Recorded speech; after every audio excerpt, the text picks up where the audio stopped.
All right. We should be back. Sorry about that, everybody. Yeah, so our crew here has relocated from Hamlet to this ranch that they had wrested away from the Earth cult had been kind of using it.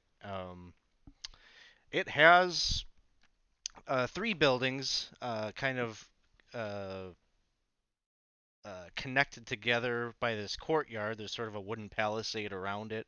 It sits up on this kind of rocky ledge, and there's like a forge there that um, had been used by the cultists to um, make weapons, and one of the things that they had been kind of forging there was like a glass blower that they had kidnapped who was making these strange like orb like things that were presumably some kind of elemental weapon. An old barn, and the ranch house. So the party's kind of relocated to this point because it is maybe an maybe only an hour's travel by foot from the temple, and serves as sort of a convenient strike um, base of operations for them to make forays into the temple. One of the problems that they've been having with the cultists is that it takes them so long to trek from Hamlet to the temple that the cultists kind of have a lot. There's a lot of activity down there, and so they move around and shift around, and it makes it unpredictable as to what might be happening down there. So the group is kind of looking to make a more concerted effort into the temple, um, for a number of reasons. One is just to put an end to whatever they're doing, because this temple, you're kind of getting the sense probably at this point that there's a reason that they've chosen this temple to kind of come to, that the temple itself is powerful and full of secrets that they want to unearth. And you already know that they have ill intent, many of them, and would like to use it against the world to enact their schemes. The other thing is that there's been a number of people that have either gone missing on the road, merchants and such, and even some of Hamlet's children. That has been a big quest. These past few sessions has been to try to see if there's any hope. I think a lot of the group, a lot of the people in Hamlet, have kind of lost hope that the kids, they've been missing for like 2 months now, and so hope is starting to run thin that they're probably still alive. But to give some closure to the families trying to find these kids or find out what happened to them or whatnot is still a big task. So, variety of reasons that the group may be heading down there. You're all waking up in the morning. I think I was reading in the RP channel that there's some talk of, I don't know, what was it? Was it grits or something that was being made? So there's some breakfast, some porridge and whatnot that's being dished out, as you all are kind of collecting yourselves and you know getting situated as to what the game plan is. And so you five have kind of elected to be maybe the forward party this morning, with others to follow. Um, and I think we'll do some character introductions before we go any further on that. So we'll just go around, and I don't have any prompts or anything for you. Just give the audience a little understanding of who your character is or what they've been up to or whatever you want to say. And so I think we'll start with Noki. Oh, so I'm Maureen. My character is Pinocchio, otherwise known as Noki, because who can pronounce Pinocchio?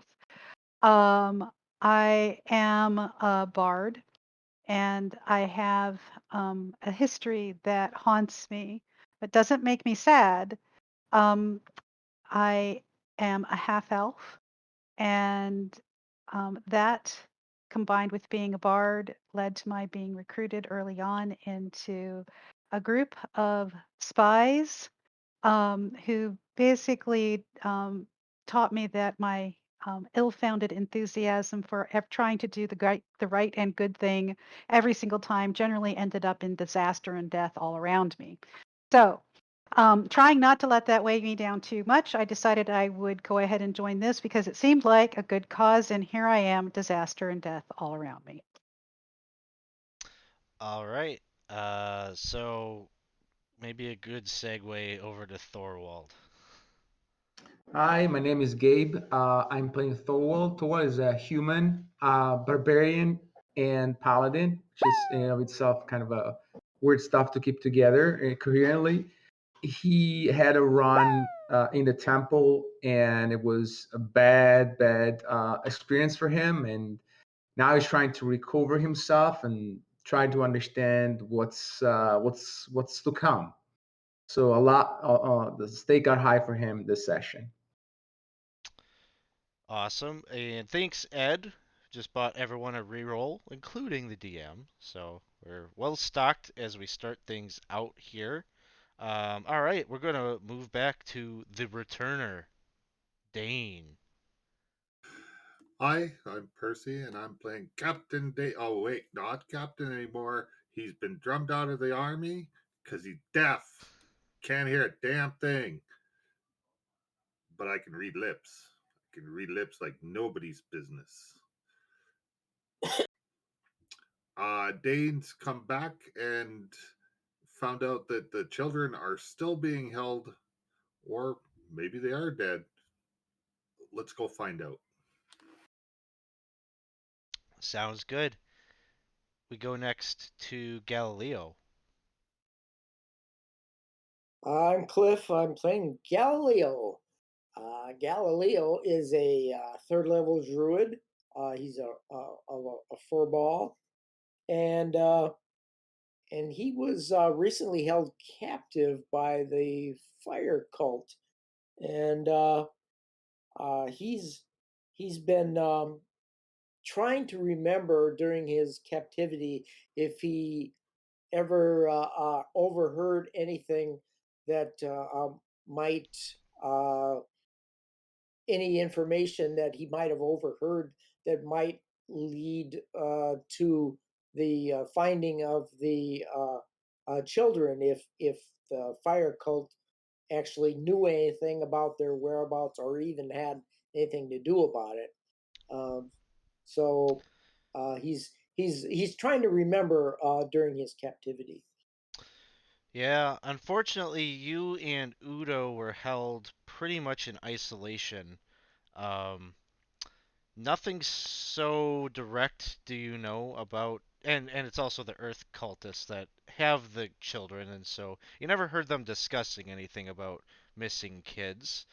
However, you probably did pick up a little bit, just in kind of at I don't know, maybe at times when the changing of the guard happened, or just like kind of general chit chat, you kind of gathered that there is some resentment on behalf of the fire cult. They sort of resent the earth cultists, or at least the underlings do, in that the fire cultists, they feel that in their pursuit of eliminating the water cult, that the fire cult has sacrificed much more than the earth cult has, and that they sort of have an alliance more in name only, and not a lot of action, not a lot of skin in the game from the earth cultists. So that might be one thing that I don't know you picked up.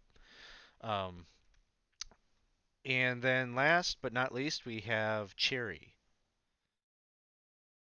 I'm Lindsay, and I'm playing Cherry or Charnica. She's a tiny tiefling barbarian, little spooked from her last session out, where she got knocked down pretty good, and I say about half the party disappeared. But yeah, so just trying to keep her head up, do good, and yeah. So that is the party. Other than you, some of your other comrades, I put some tokens out of the ones that I can confirm are there at the ranch just from the RP channels. So definitely, Humboldt and uh, Teasley and Absalom are out there. Um, but also, and Eustace is also out there. and others that have joined you. Sir Gerald, of course, is out there. He's always ready to strike or charge into the temple. He's um, got reason. He's got beef with the fire cultists as well. Um, Spugnoir, recently out of his coma, has come out to the ranch with that young griffin that saved his life when the elemental orb blew up inside Burns Tower. So the griffin's getting some fresh air out here at the ranch, and Spugnoir is there to lend any assistance that he might be able to provide. And you also have Elmo, who's kind of gearing up. Sounds like maybe you have decided that he might be a good persona to bring with you if you're going to go and interact with the kids, as he's sort of a beloved figure all over Hamlet, and they would recognize him for sure. So he's kind of off by himself, um, getting his pack together, filling up his canteen, what have you. So that's where we pick up.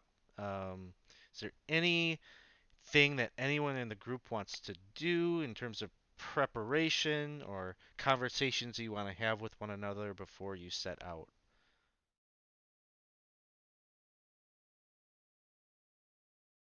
I think the plan is get to level 1 of the temple and follow through from the last expedition, um, trying to go back to the Earth Cult area and see if somehow we can find a way to find the kids.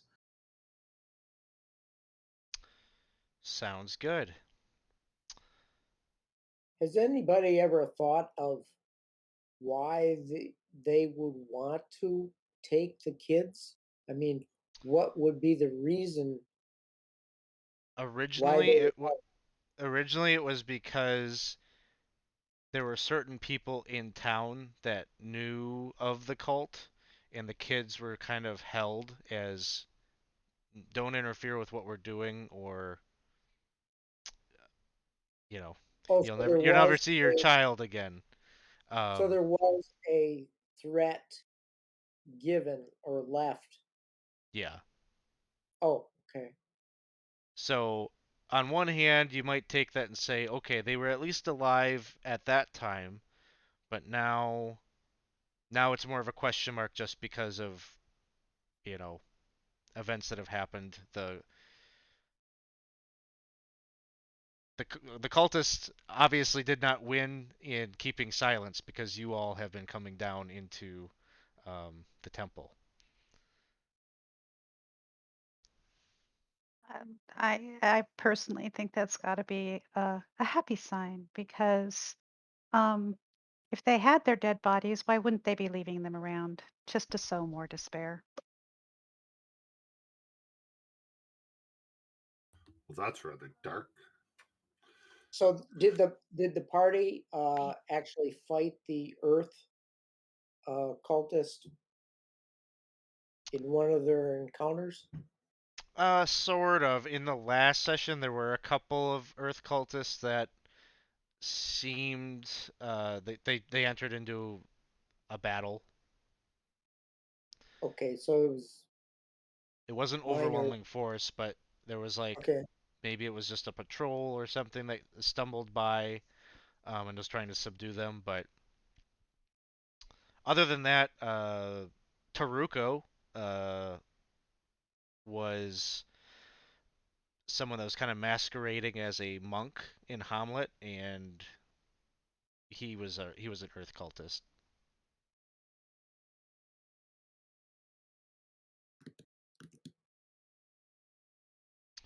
So the Earth cult definitely is aware of you, and you'd have to have some pretty good deception to pull the wool over their eyes that you're not there to mean them harm, because they definitely seem like they are wanting to do you harm. They're not one of the group. You could maybe make a case for any of the other three cults that they want to be in some kind of alliance with y'all. You couldn't make that case with the Earth cultists. Why? We So, definitely need them arm. Yeah. I mean, that's probably an unanswerable question, of course. But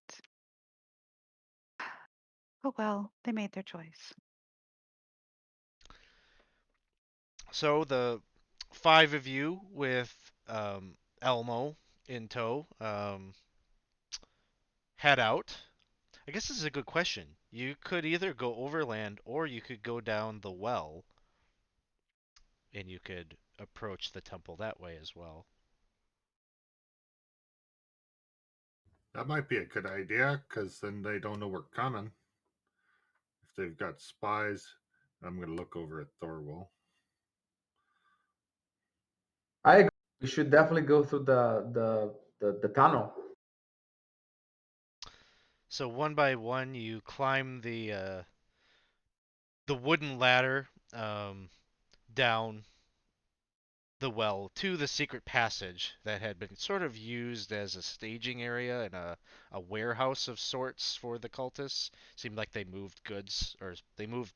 There was like boxes and crates of food and water and ale and things like that down there, as well as I think there were maybe crates of like the empty glass orbs that weren't infused with magic, but some of the casings of those had been stored down there as well. So you go down there, and again, takes about an hour. This like kind of old, really old, grungy tunnel has like roots kind of growing, hanging down. Um, you kind of have to brush them aside. Sometimes they're so long.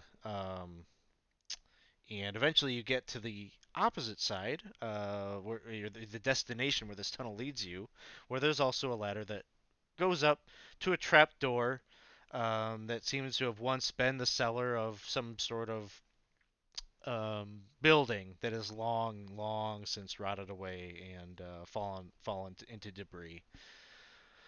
Um, you probably see the lights are on. Well, it's daytime as you arrive, but you definitely detect activity over at Laris guard tower. Um, so you know that they're home, but they don't bother Wave, you because you have made a deal with them. at So least wave a breezy finger at them. I don't like the deal. I don't think anybody here does.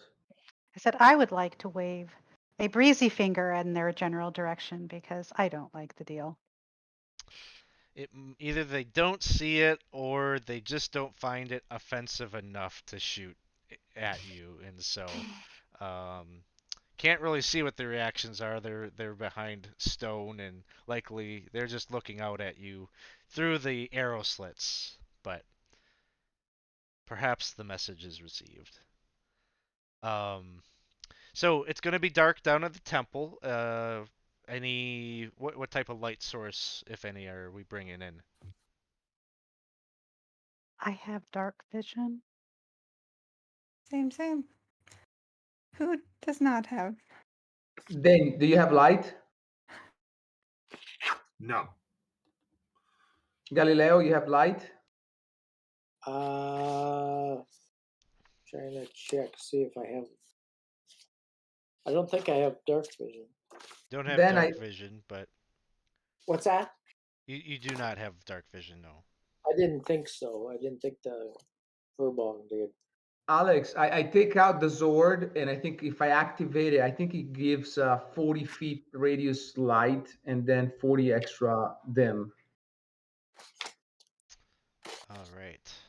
So, what's going on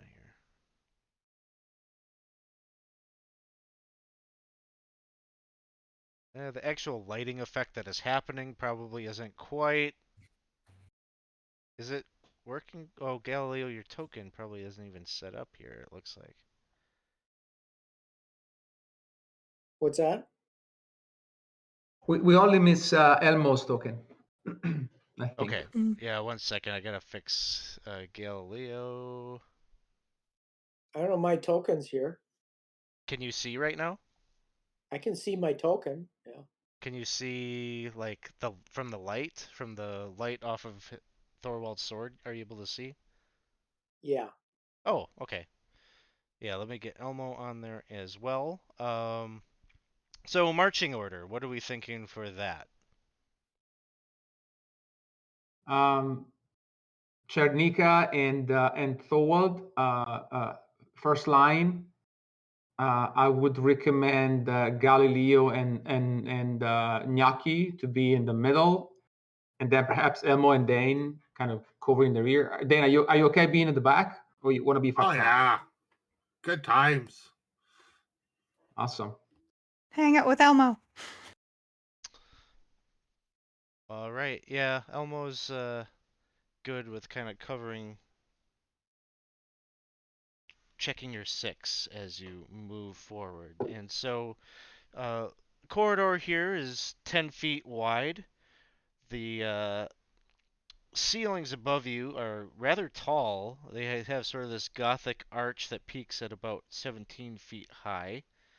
Um, and you are in the hallway that has the frescoes of elemental devastation that run the length of it. And so, where are you headed as you begin here? It's very eerily quiet down here. Um, Once in a while, there's maybe some kind of a ambiguous noise that just sort of feels very far off, but otherwise it's dark, quiet, and eerie. You guys okay following what Eustace told us about where they went? Yes. Yeah, sounds like a good plan. So I think that would be north at the crossroad. Okay, that's weird. Does it do the same thing for you all, where it's like the light like blinks out for a Right? second? Yes. What Yeah. is happening?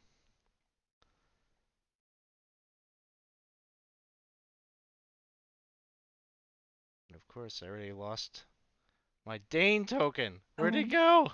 Oh, There he is. Okay. I was hiding behind Elmo.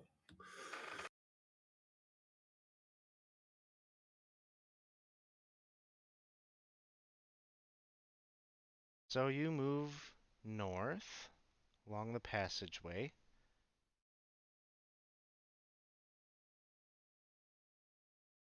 wait. Uh, How come I'm moving slower than everyone else? I'm just I'm just getting you positioned where you need to be here Okay. for this part. Um, so I think you're up like here. Cherry Thorwald, you're at the front. Something like this as you move Mhm. forward. What's going on with that light? I might change the light source, see if I do something different, will it look better? No, that's weird. There's something wacky going on with that token, I think. I'm just gonna put the light source maybe on Chernika and see if that changes. Nope, still still being weird. Very bright. hmm.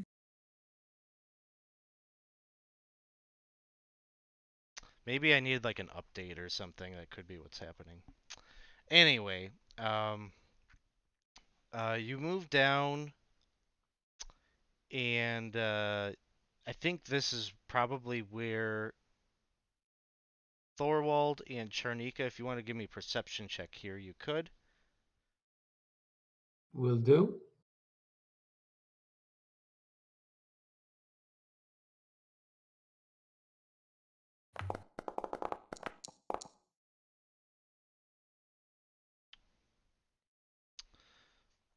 All right.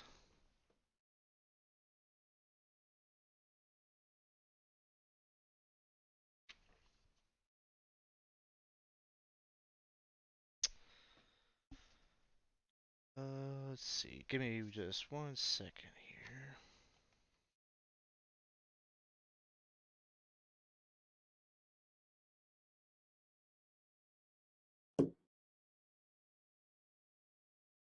So one thing that you do notice, Chernika, is there definitely seems like there is evidence of traffic that seems to go into the wall here.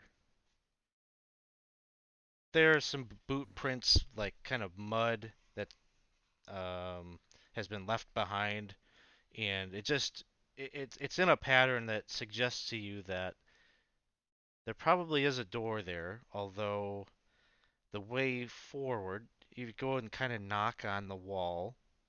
It's hollow, so further evidence that there might be empty space on the other side of this, but finding the lever or mechanism is the next step. Mhm. So I guess I'll point that out to the rest of the group in case they have any ideas of. And is it like it's a stone wall? Like, can I just feel around and see if there's any?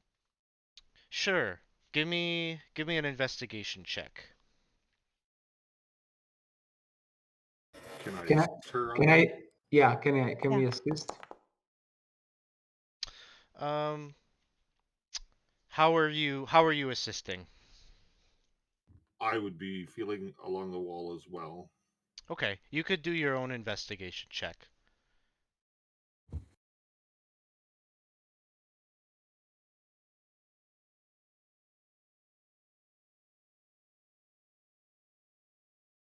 Hey, what are you guys doing? That's a wall. Or perhaps not. Mhm. Hmm. You're right. It is a wall. It's just a wall. Just a wall. Our bad.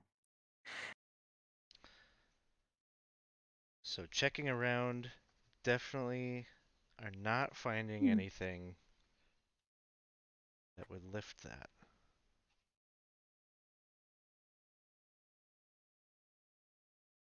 Oh, it's something that looks like it could be lifted. Can I? I look- It looks like a wall. Okay. Yeah.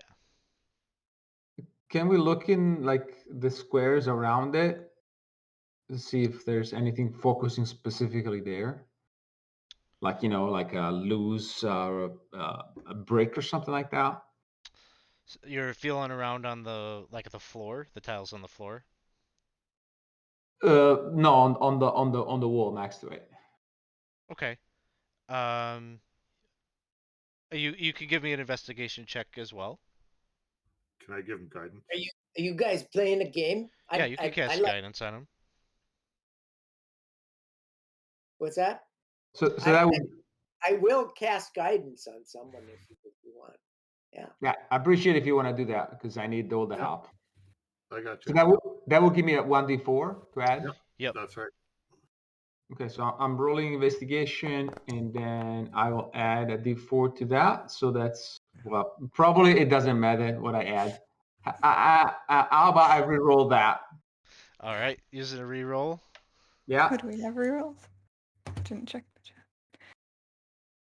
I mean, I cannot do much better than that, but why not?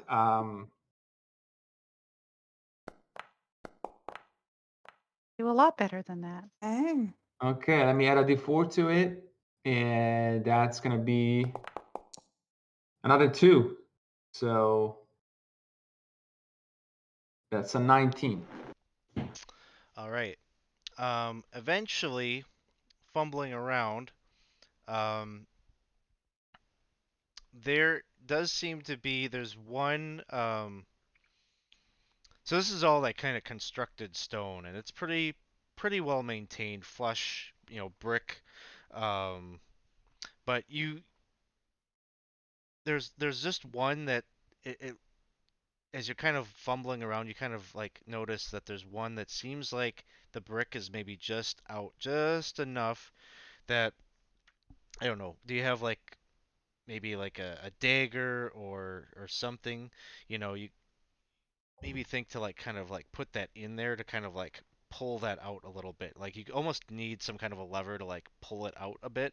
But once you get just enough out, you're able to remove that brick, and it's actually like a release. And as you pull it, it triggers the mechanism which makes this wall pivot and open up. Hey, you want to borrow my crowbar? Well, at this Hopefully point, they that. don't need it. So I Depends on how whisper, wide the door opened. and so I whisper, "This is what Eustace told us. That might be the passage where they used to sneak up on them in the back."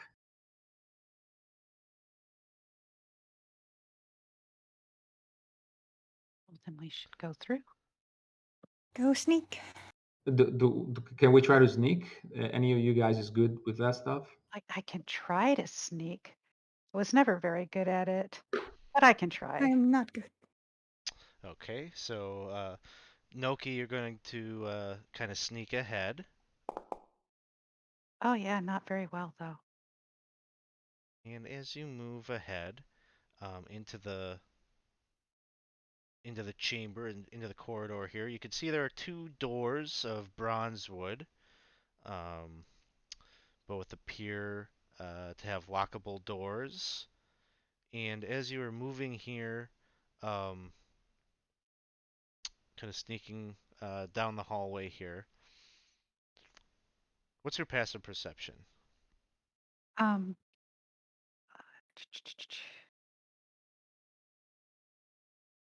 hang on. Do you remember where it is on D&D Beyond? Let's see. Your stealth is +2, so your passive would be 12. 12. Yep. Okay.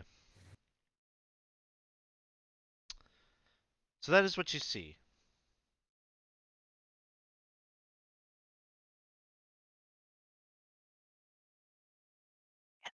Dusty and old. Let's move up to where Naki is, so that we don't leave her by itself. By itself. Okay, you can be ambiguous. And then you see, further tunnel down this way. These doors are locked. They, And try yes.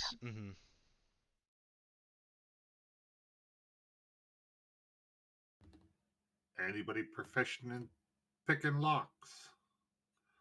a bard, not a rogue. Uh, Sorry. Let's all move sneakily as we can to the first door. See if we can figure out a way to open it. This one or this one? Oh, I cannot see you yet. Let me move a couple of steps ahead. Oh, now I Yeah. see you. So this will be the first door. Okay. Anybody? I will just try No. to. Once everybody's around me, I'll try to open it. It is locked. Okay. go up and try the other one.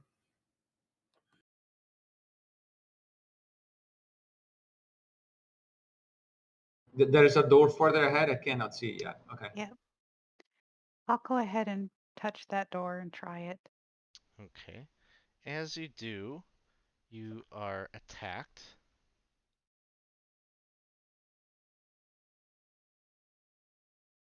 One second.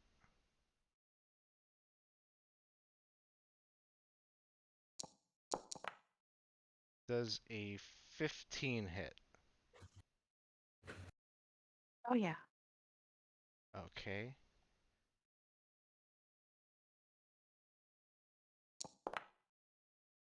You take. Let me just check.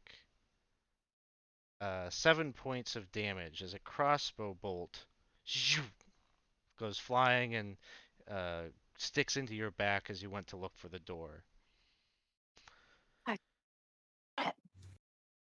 And I'm going to actually put myself down on the floor and sort of like crawl back the other way I was. All right, hold it though, because we Yes. are going to immediately Initiative. go into initiative. And so it begins. And so it begins.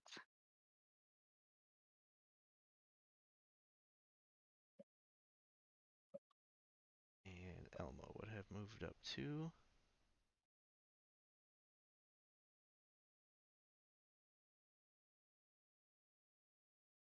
All right. So, ooh, I gotta clean this up. You can all go ahead and roll your initiatives.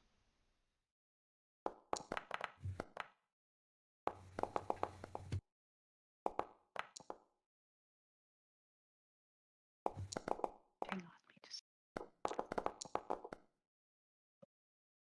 And how do I do that again in this system? I'm so sorry. So, up on the combat tracker is Thank you. a little fist. Got it. And there it is. It's not like me. And Elmo. All right, so Thorwald, you are first up. You're probably looking off in Noki's direction when you see she just got shot. Yeah, I can't yet see her, so I'll move up. 5, 10, 15, 20. Okay, now I can see her. Okay. I 25. you said your token maybe not because I have to play with how that radius of light works, but you said it's 40 feet bright and then Yeah, it's 40 40. feet high and then 40 dim.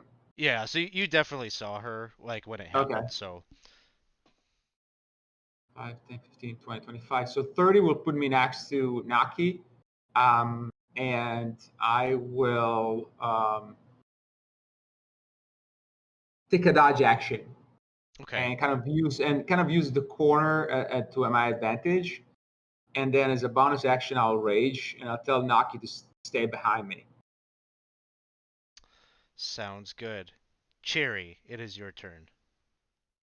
The door right next to me, is it what kind of knob or thing is it? Is there a way that I could either tie it closed or hammer something into the gap to keep it shut?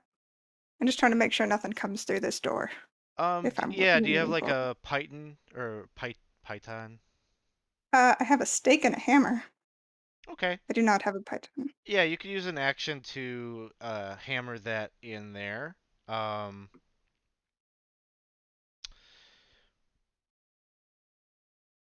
yeah, I think you just do that. I don't think a roll is necessary. Cool. Um, then I'm just gonna do that, and if I'm able to take my movement, I'll just move up. Okay. Yeah, yeah, and you still have your movement, so. All right. All right. The guard that shot you, Naki, is gonna take another shot, and I'm gonna use my reroll on this one.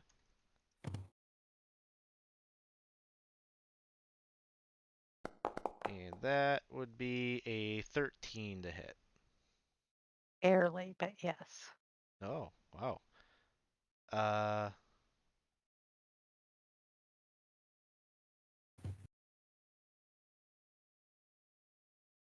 are you just wearing like leather? Yeah. Oh, okay. Um, it is going to be 9 points of damage. This Ow, ow, ow. individual who just shot you, um, then runs. You see him kind of run out of your sight to the south, where he To the stood. south? Okay. And then it is Elmo's turn. Elmo is going to run up 5, 10, 15, 20, 25, 30, and he'll just call out, Oi, Noki!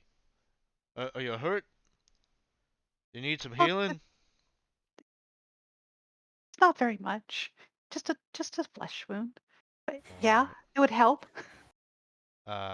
He'll dash up and kind of give you a little bit of cover, but you can see he's more or less like holding out his hand, and you get the sense that maybe he's like preparing a spell, but Nothing quite yet. Noki, it Okay. is then your turn. Okay, well, in that case, I'm going to quickly decide I'm not going to use my own healing word. And I am going to, what am I going to do? I'm going to stay here and wait and be healed. Should it happen? All right. Dane, it is your turn. I guess I will move up 30 feet.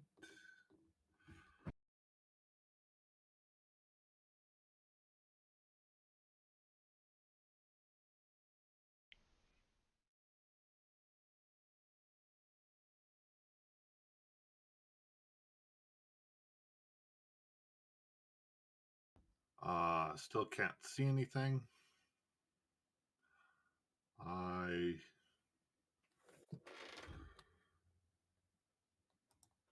will hold a Toll of the Dead if anybody comes in view.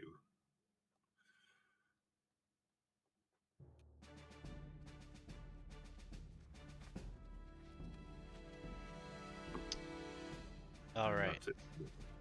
Sounds good.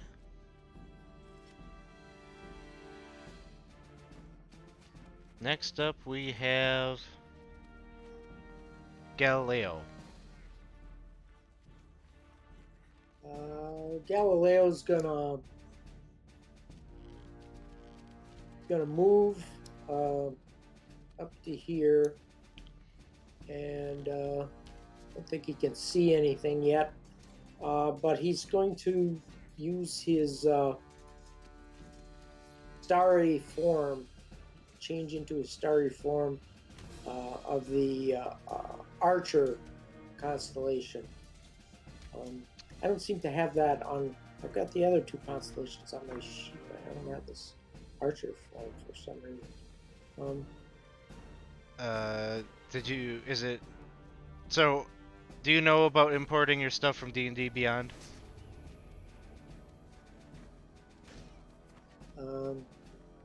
I think it was there at one time, but I Okay, don't know if so I. here's what you need to Okay. do. Basically, anytime you make an update on D&D Beyond, you have to import it into Foundry. So open up your character sheet in Foundry, and do you see the button that right next to your name that says D&D Beyond? Yep. Click that, and on that screen it's going to say which things do you want to update. So, if there's something that you don't want overridden, make sure it's not checked, but generally speaking, you probably want to have everything checked, and then just start import, and then it'll pull whatever updates you've done on D&D Beyond will get pulled into Foundry.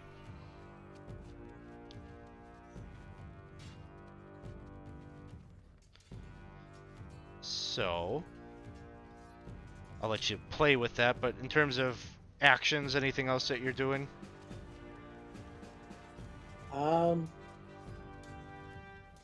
Nope. I don't think so. Alright.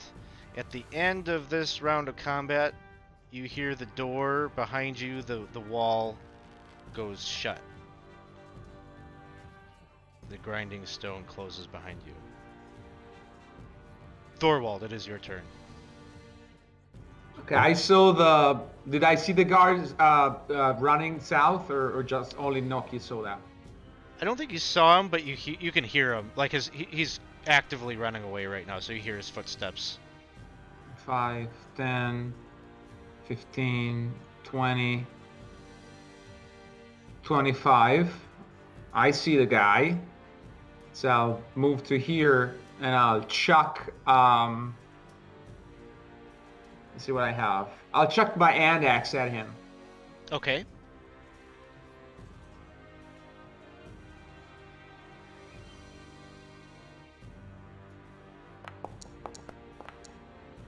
All right, that's gonna hit. Nice.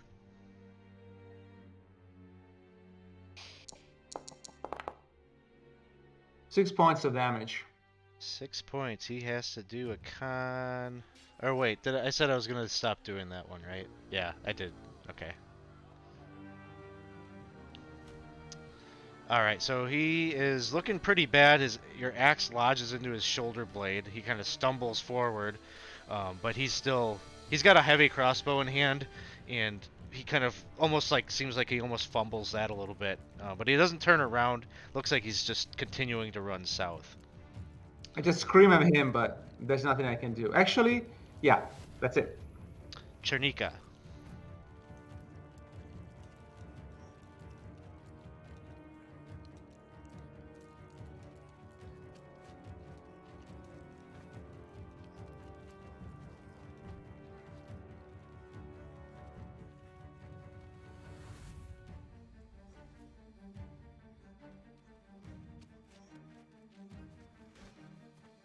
Are you muted?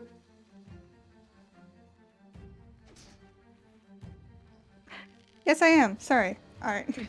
It's okay. I can't see anything from where I am, so I'm gonna dash another 30. Gonna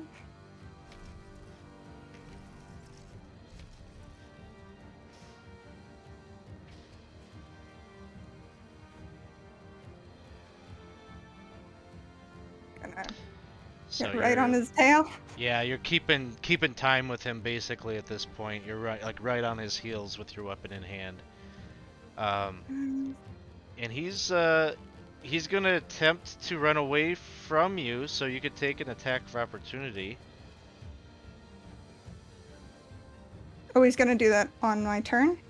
Um, Gonna say I'm just gonna rage before it as Oh, my sure. bonus action since I Sure. can't really take an action. No, he does it on his turn. So you rage, and you rage at like the perfect moment as he tries to peel away from you.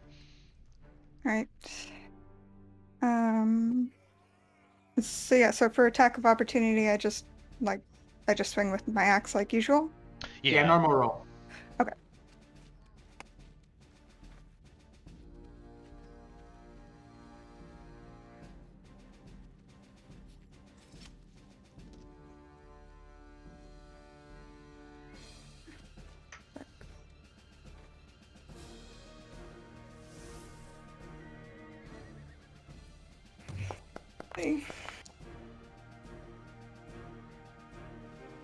Nope.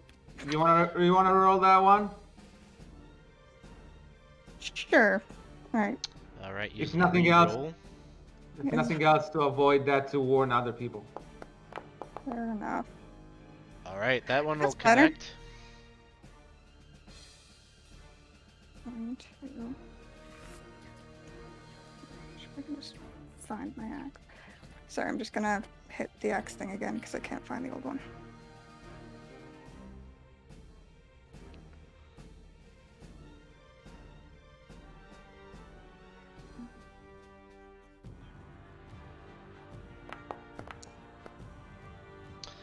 All right, and I think there should be an extra 2 damage on top of that, so that's gonna be more than enough to take him down.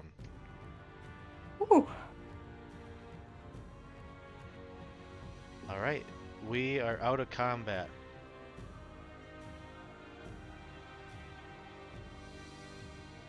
Okay, let's regroup here at the corner, Charnika, if you can, just not to go too far ahead. Yeah. Alex, do we get a sense that anybody else is peering at us, looking at us from the north, or? You look up to the north.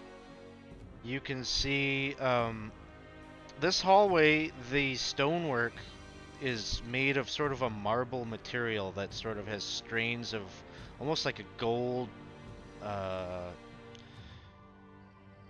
golden earthen tones. There are sconces on the walls that are this hallway here would be well lit actually because of the sconces.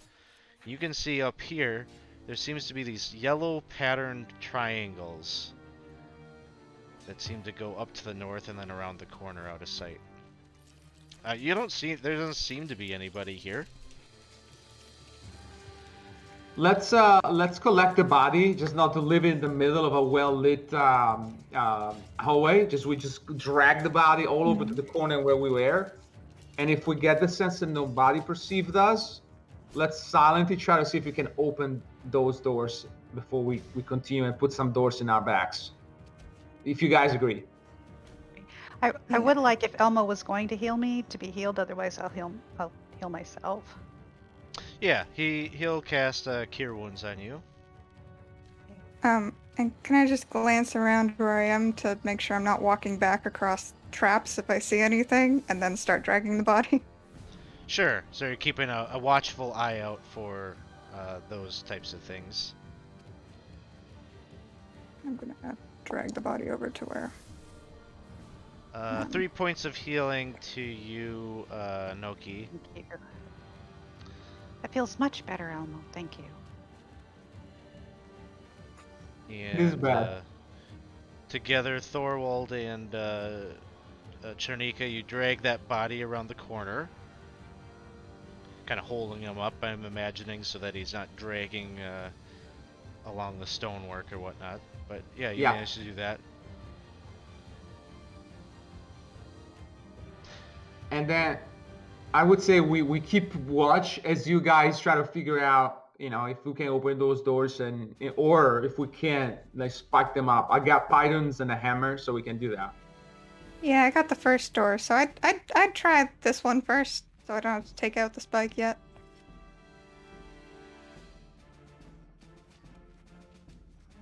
Well, either that or it's a locked door. Maybe the children are in there. Should we break it down? It's true. It's a concrete possibility. We have no idea. I mean, I'm pretty sure we're gonna make some noise. So if you guys want to do that, I'll kind of cover you up from this position. I can defend this position. I mean, Chernik and I can defend this position. Well, aren't you two the strong ones? Yeah. Oh, to knock down the door, yeah. Yeah. There. Um, Don't worry, I can watch the door or the hallway. Alec, Alright. the door wooden, I imagine, right? It is, yeah, it's bronze wood. Bronzewood. Okay. Would I think that using the flames word would help in taking it down, or no? It wouldn't really be any more effective, other than maybe get a little superficial flame going, but Yeah, I think the great axe is better than for taking down doors, and I'll use my hand axe because I think the sword is not the best design weapon to. sounds good. So, Charnika, you're gonna go at this door with your axe. yep. Just swap out with Dane. Yeah, So go is that an ahead. attack roll? Yeah, Before make we an do attack that, roll. before we do that, can we hear? Just making sure, right? Because if there's a bunch of kids behind, they might make noise. So we don't know, but perhaps a good idea to just try once. Somebody can do a perception check. Yeah. All right, so one of you wants to listen at the door. Probably not Dane, but who else might want to Dave try doesn't that? want that. It's not my best skill. I will give it a try. Why not? Very quickly. I could take my crowbar out and try to pry it open too. Yeah, that's a good idea. It'd be a little quieter. So, Thorwald, as you are listening at the door, you do hear a voice say, "Children, do not pay any mind to that noise out in the hallway. Continue eyes down. Continue your work. You must diligently recite our creed." Oh, the brainwashing. Wow, guys, I think we got it. Alright, So, crowbar Tanika, out. get ready. I'll use my crowbar. You go ahead with your great axe. Gotta open this door. I have a crowbar too if we just want to do 2 strength checks. Okay, yeah, we can do that.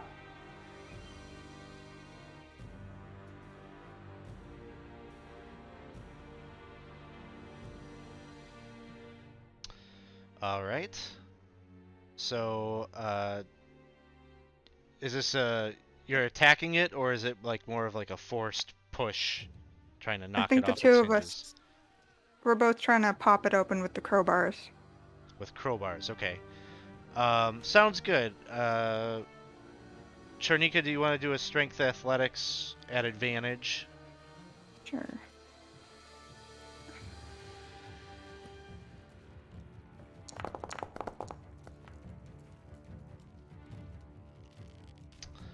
All It's right, a with 20. a 20, you manage to get the crowbars kind of in where you imagine like the hinges of the door are, and with great effort, manage to pop this door kind of right off the molding or the framing of it.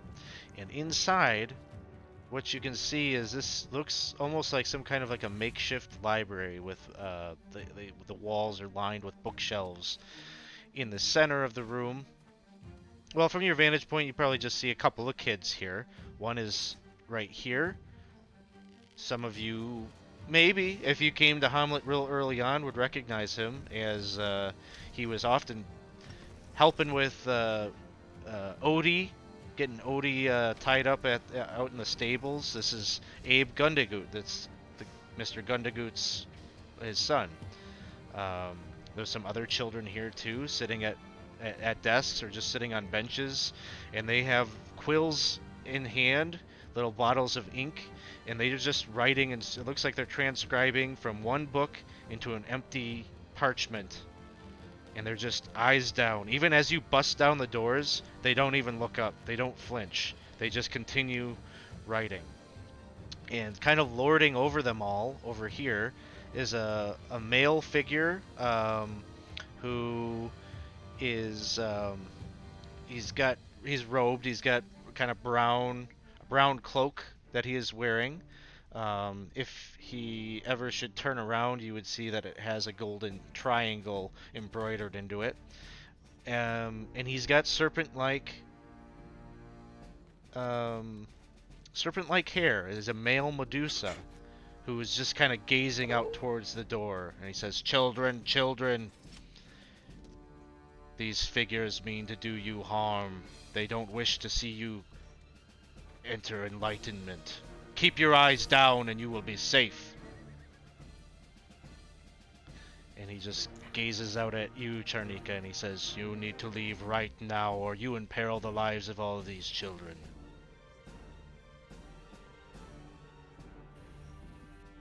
All right.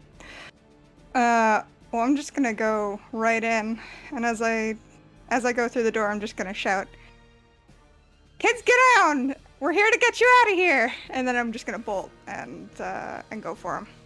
All right. The one. Go ahead and make an attack roll.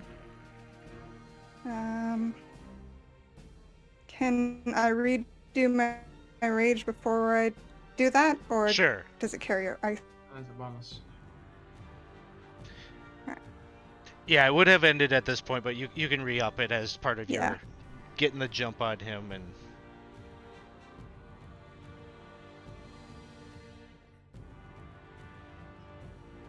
Give her a go. 16. that'll hit. Oh.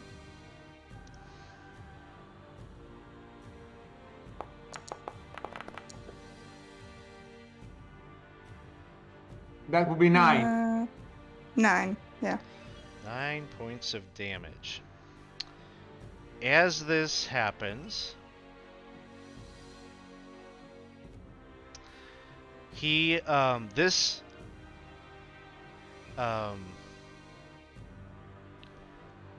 there's a girl right here that kind of is startled as you run into the room, and she looks up, and as the Medusa kind of puts his arm up and you cut into him, and he stumbles back, the little girl looks up, and you see his face turn kind of this hideous chiseled stone, and the snakes kind of light up, and she instantly petrifies. And there is where we're going to roll initiative right here.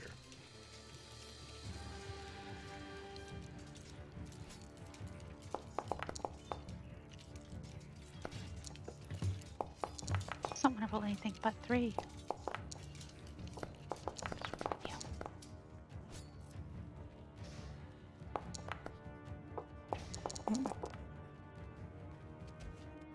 We will start things with Marlos, who is going to let his hair try to attack you, Charnika. The serpents kind of light up and they all kind of in unison try to bite at you.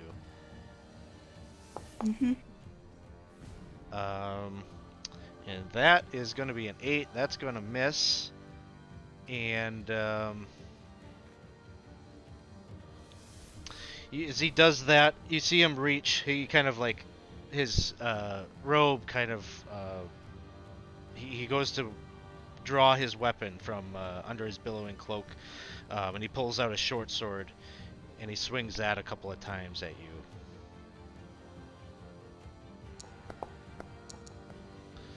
.23 to hit.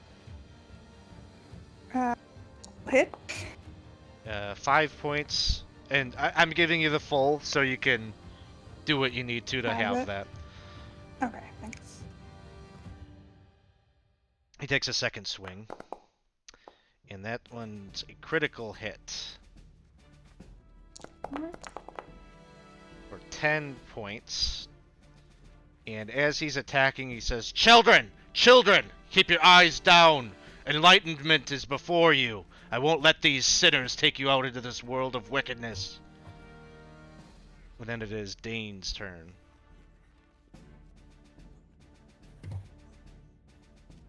I'm assuming Dane's paying attention to what's going on behind him. And so I am going to... I believe I have line of sight through the door. Or not. He would have a little bit of cover, but you would be able to see him. Alright, well, I'll just go into the room then.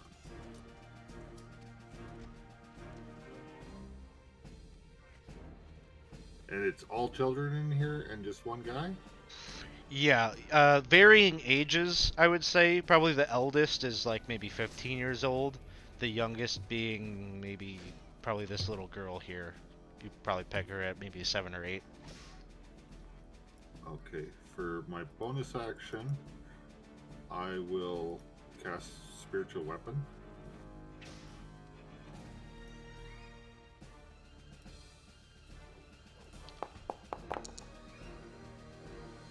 $18 hit? 18 will hit.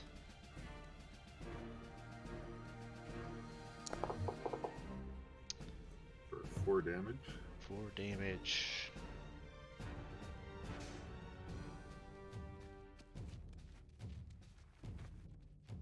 And then for my action, I will cast Toll of the Dead.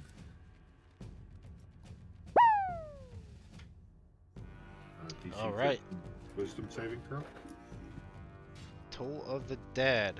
Maybe I got this reroll just in time from the chat. We'll see. Thanks, Bad Dave. chat. Bad. Thank you, Dave. Yep, I think so. I will re-roll that. Thanks, Dave. Oh, it didn't help. Ah, nice. So that's another 6 damage. 6 damage.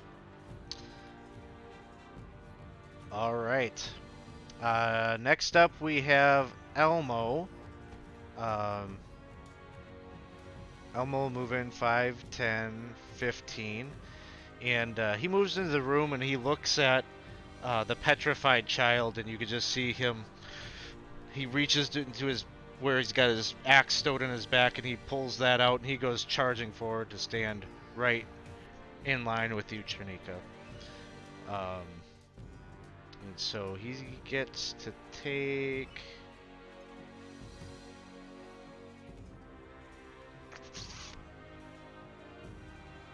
take one swing with the battle axe. So 21 to hit, that'll hit. He's gonna wield that two-handed. dealing 16 points of damage. That's gotta hurt. Yeah, axe right to his shoulder, kind of cutting through the cloth. Marlos favors that with his offhand as he is trying to dodge any further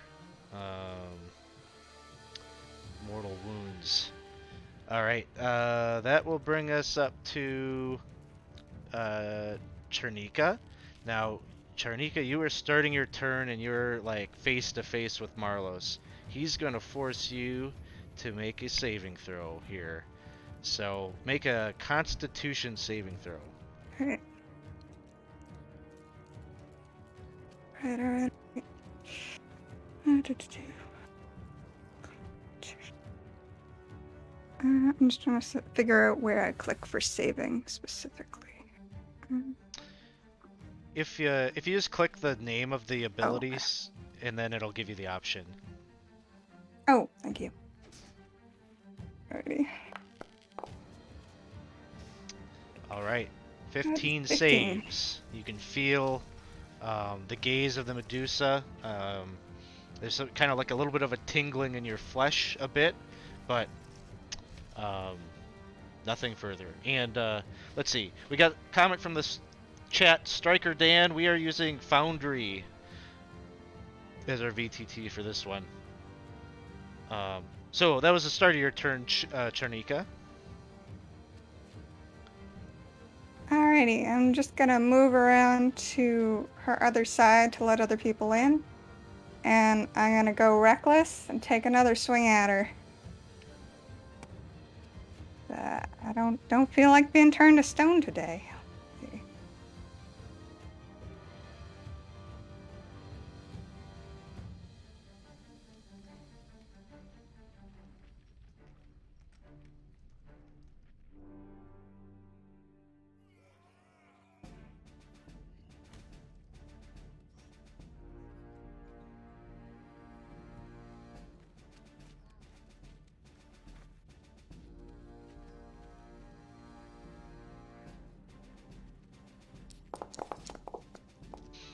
All right. Very consistent. That'll hit.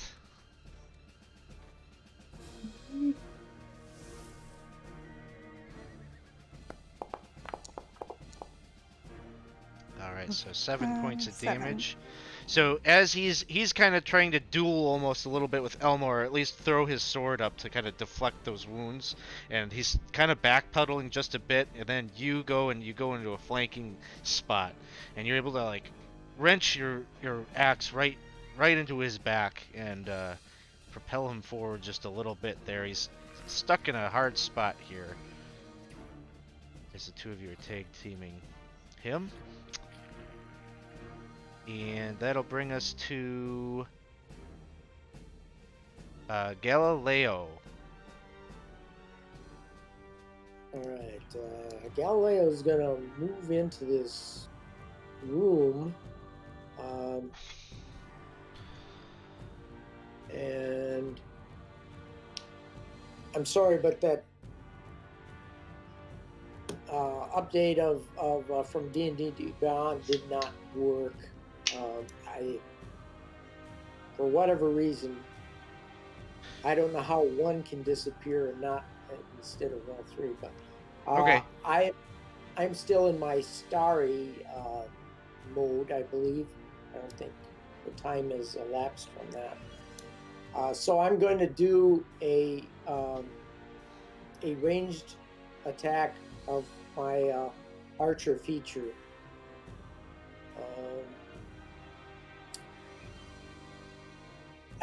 I don't know. I'm gonna do a. Should I just do a simple ranged? Yeah, just do whatever the things are and like tell me what the effect is or whatever. So you're making an attack roll. Roll what you have to, apply whatever you need to, and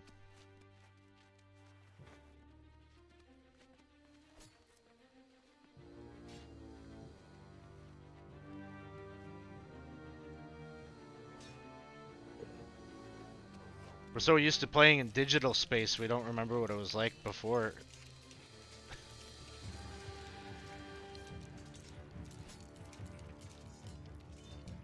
am missing the face-to-face with real die.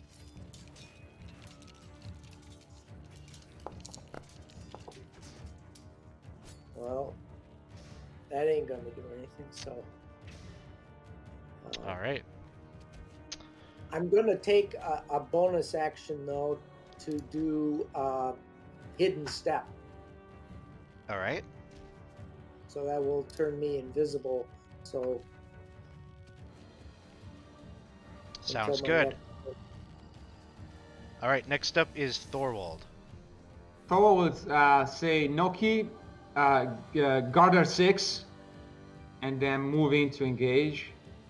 5, 10, 15, 20. I count difficult terrain because of the dodging the kids. Yep. 25, 30. If I have a clear shot, I'll just rage and attack. Sounds good. Striker Dan, thank you for the follow. Huzzah! Appreciate that.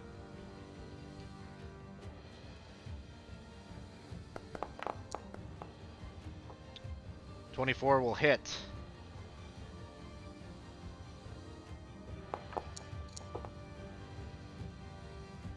And So 15. that should be Plus 2. 15. Yeah, and I will add a smite to it. So I'll roll 2d8s. I'll use one of my spell slots to do that. So that adds 11 points for a total of 26. All right. Marlos is definitely looking overwhelmed at this point, realizing how many of you there are. But is standing and fighting. Doesn't look like he's going to back down. Brings us to Noki. So I'm staying in the doorway, and I'm gonna go ahead and do a ranged attack. All right.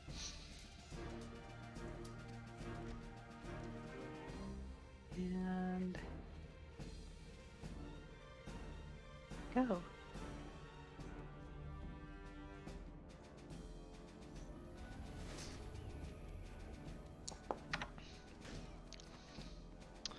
I'm gonna re-roll that. All right. Re-roll.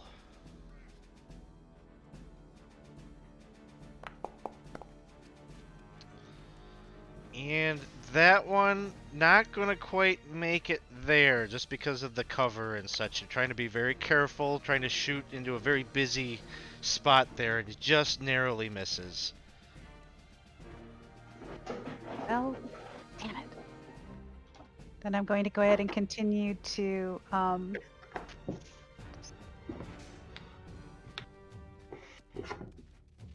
think I can do one other thing. Nope, I can't. Actually, I can. As a bonus action, I'm going to go ahead and give Bardic Inspiration to Elmo. All right. Remind me of that when it's Elmo's turn. Okay. All right. So, the Medusa is up. It is going to kind of spin around with its sword. It's sort of attacking. No, actually, no. He's going to continue fighting Elmo with the sword, but the snakes turn around and look at you, Chernika.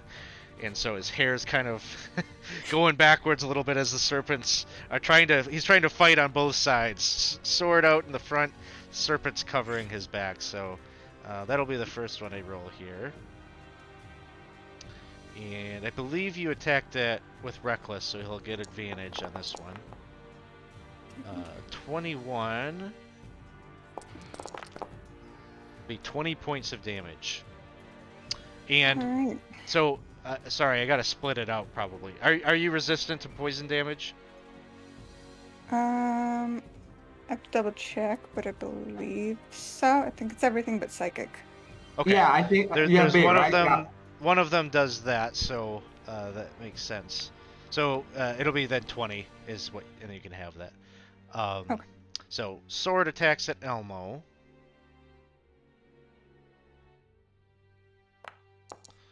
That first one is gonna miss. Second one will hit. And that'll be 8 points of damage to Elmo. Alright. Dane, you're up. Please give me a Constitution saving throw.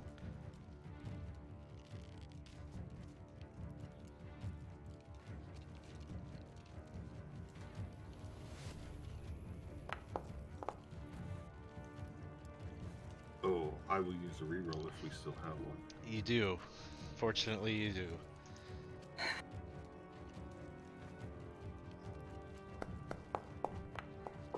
Alright, you're okay. Oh, God. Whew! I was scared for a second right there.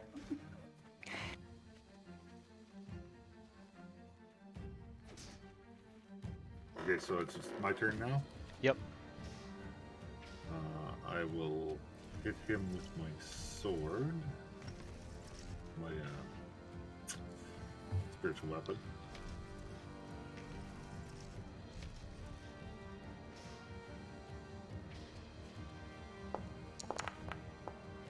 Ooh, double. You got another 20 there, so critical hit. So do you want this? Okay, taking the normal. Okay, 5 points damage. I didn't know there was an option still. Yeah, you can still do your either regular or if you want to roll on the table you can. Okay, and then I am going to cast Bless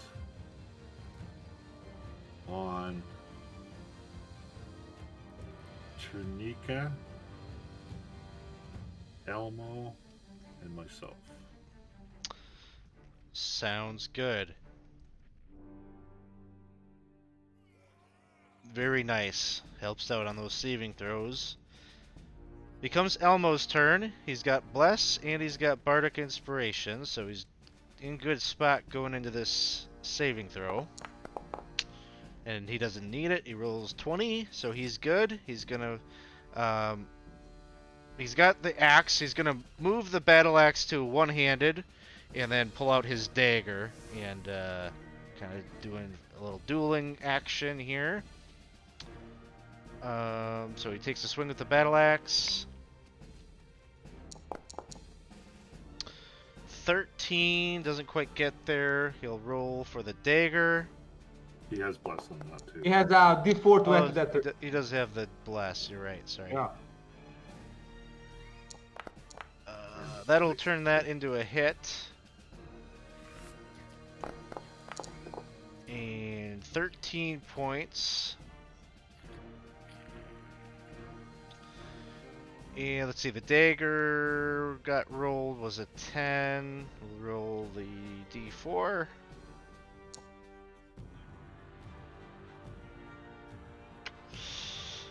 He'll just take the miss. I think he'll save the Bardic Inspiration for the saving throw, probably.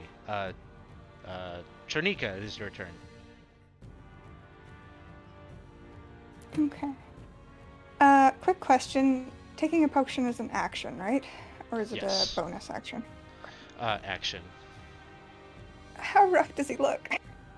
Yeah, he looks pretty rough.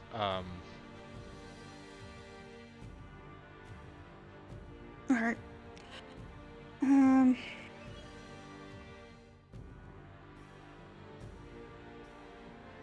we're going to attack again.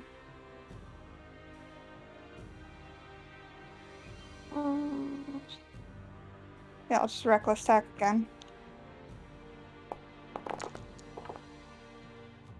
All right, 15 will hit.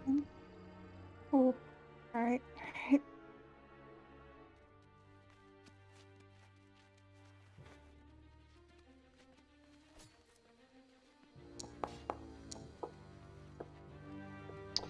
12 points 14. of damage, or 14.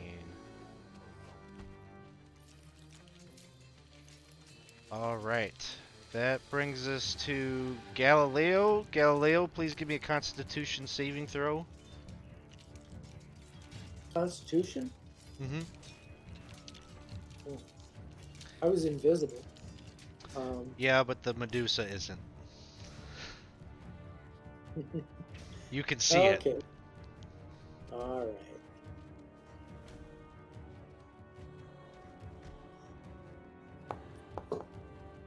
Do. All right. You save. So, carry on with your turn. All right.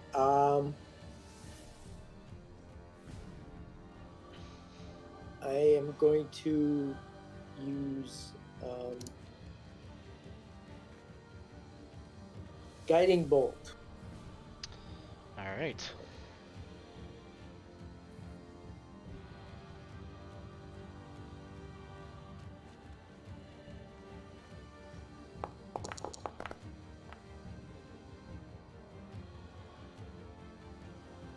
There's You one want to roll reroll left that? if you want it. I will re-roll.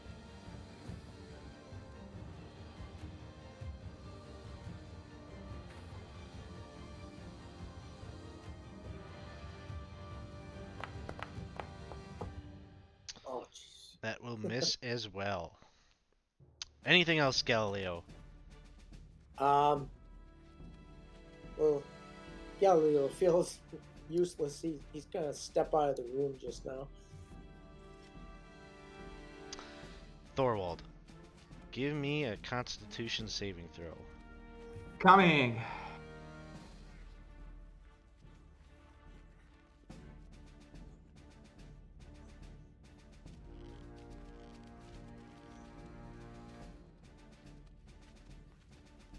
Why doesn't it work? Okay.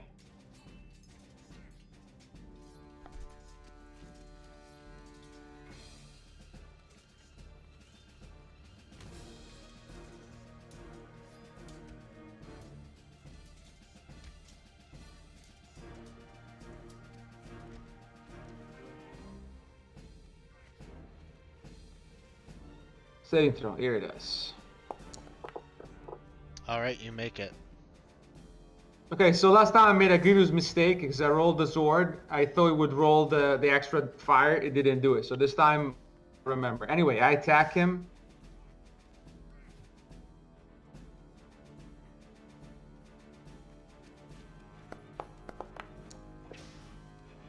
$16 will hit. Okay, so I'll roll damage, but remember I will have to add stuff to this. So it takes 11 points from the sword, but there's also 2d6s from fire damage. Let me roll it now. And so that's additional 7, so it's 18. And I'm gonna add a second's might, and I'm gonna get rid of this guy.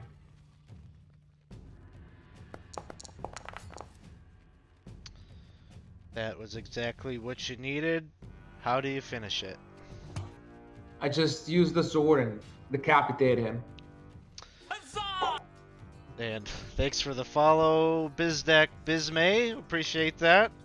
A little follow right here on the kill shot. So as you slice with the flaming hot sword, it almost like cauterizes the wound. You just see like it just kind of, it doesn't make a big bloody mess or anything, but it kind of seals up the flesh there as its head kind of bounces off the wall, and its eyes go kind of lifeless, and the threat of its petrifying gaze is no more. But it still see it like its head almost trying to mouth out a few last edicts to the children to continue writing even in death.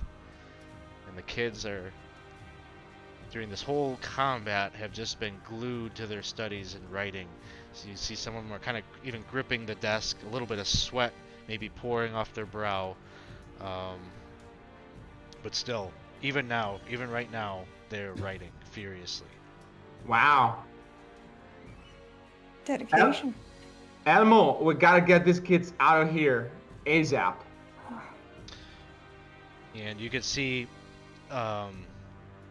Elmo's just kind of like staring at this one that is petrified, and he's kind of holding out and touching it a bit, and almost like he's in disbelief that the events that just happened so quickly, and he's just nodding kind of solemnly as you express that it's time to go. So right here, it's 8:42, so it's probably a good time for us to take our little mid-game break. So thanks everyone who's watching. Thank you for the follows. Thanks for adding in re-rolls and such to the game. We'll be right back in, well, maybe about 10 minutes or so. So stick around. We've got a little bit more game left to go.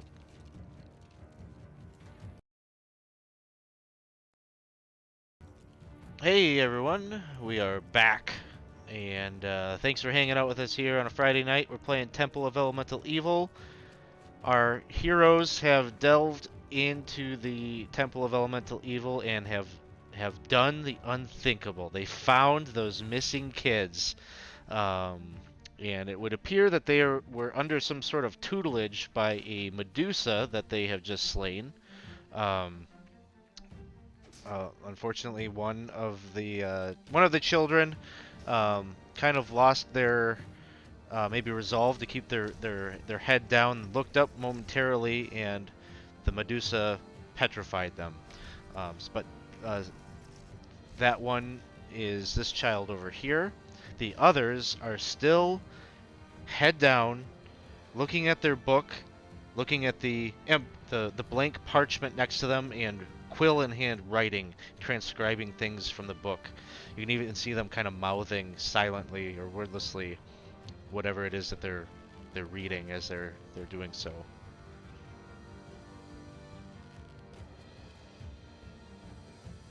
So I'm gonna look at Elmo. Say, could you talk to them? Elmo, he moves up to this little girl right here, and he says, he has a soft touch as he says, Lucy, put that down now. You don't have to do that anymore. We're gonna go home. We'll go bring you home to your father, your mother. Please put that down. And she just keeps writing. She's just shaking her head no. And you just hear her say, I must study the sacred earth. If I don't study the sacred earth, they'll hurt my mama and my papa. I can't look away. I can't look away. And he tries to reach out and grab the quill, and you see her just kind of resisting. She goes, no! No! I must study the sacred earth. Only the sacred earth can keep me safe from sin. Only the sacred earth can keep me safe from wickedness. Only the sacred earth can help me save my mama and my papa.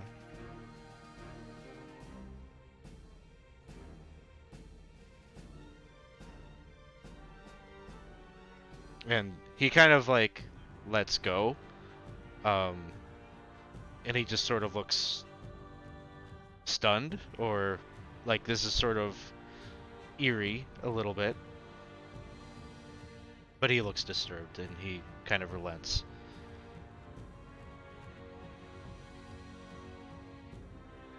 I do an So Arcana is mostly for objects, right? Not for ambient magic. You can make an Arcana check.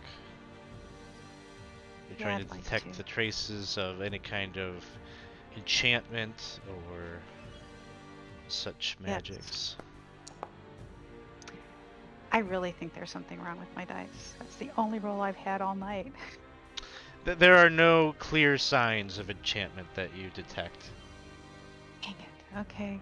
Well, then I'm going to try, and I am going to go ahead and play the pan flute.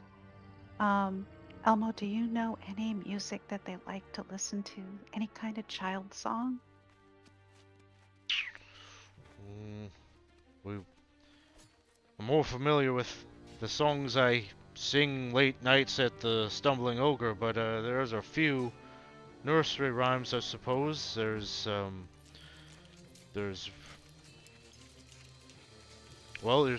one about Melly the gnome. Melly the gnome is kind of a little bit of a folk figure in Hamlet, and does all sorts of little acts of kindness and helps out the common folk. And Well, if I play, and I will try and play as charmingly as I can you sing?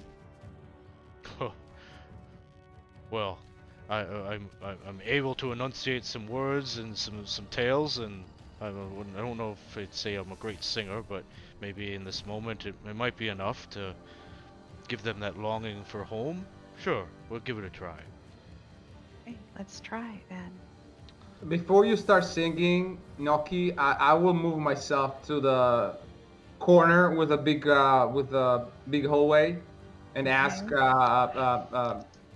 Dane to be next to me in case we needed to hold the line. Because once you start making that noise, Yeah, why don't you all move your tokens around where you'd be standing? Because like Nokia, maybe out in the hallway, you'd probably be in the room, and Yeah. Be here. And it's the pan flute, so I can play that pretty softly. And my intention is to persuade, but I don't know if it's a performance check or not. I think it's a performance. You're trying to play a song that you never. You're trying to add some backup to a song you never heard before. Okay. So I'm gonna do the backup, and thank you, Elmo's Dave. gonna have to sing. I would like to give guidance too, if that would help. That Yep. would definitely help. Take guidance on this one. And thanks, Dave, for the re-rolls. We appreciate that. Okay.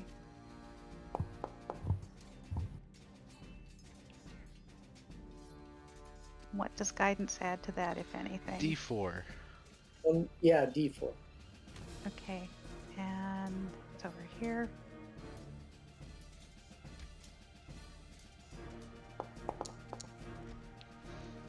We have a reason. Okay.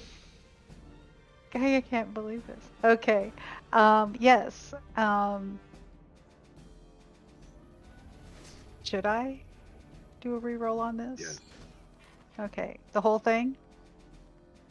You'll just re-roll the D20. Okay. You'll keep the roll on the guidance.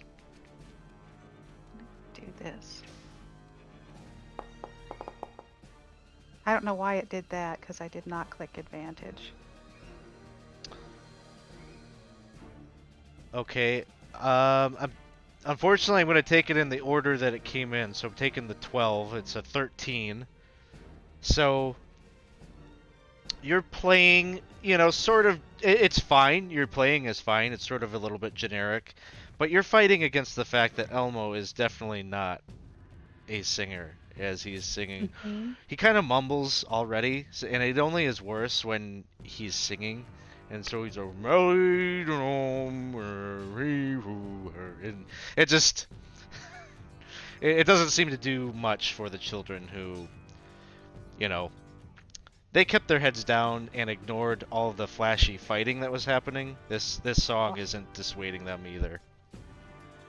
Okay. Well,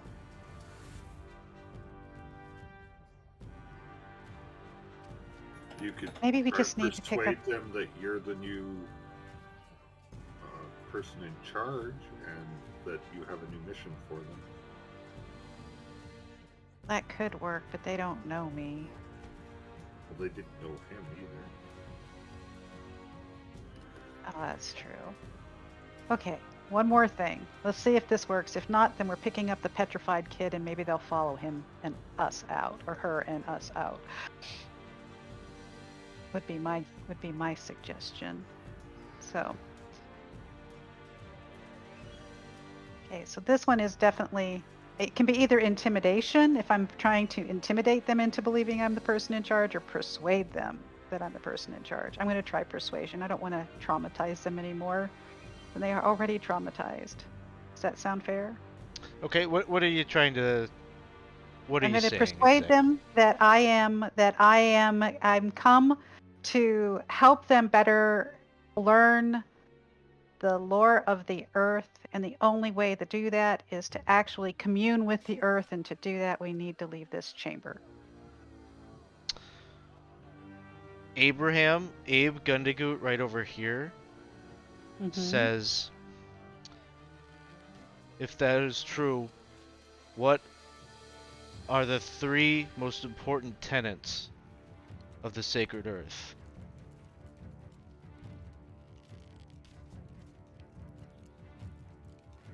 I don't know, child. Wouldn't that be a lesson that you should recite back to me? So I can know whether you're worthy to leave the room? So I think a deception check.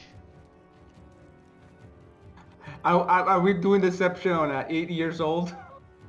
You're trying because you're trying to deceive him into thinking that you are one of. So you kind of throw it back to him, and he says you can see him kind of shudder in fear a little bit as you say that, and he puts his quill down, and you can see him kind of breathing in and out, and he says,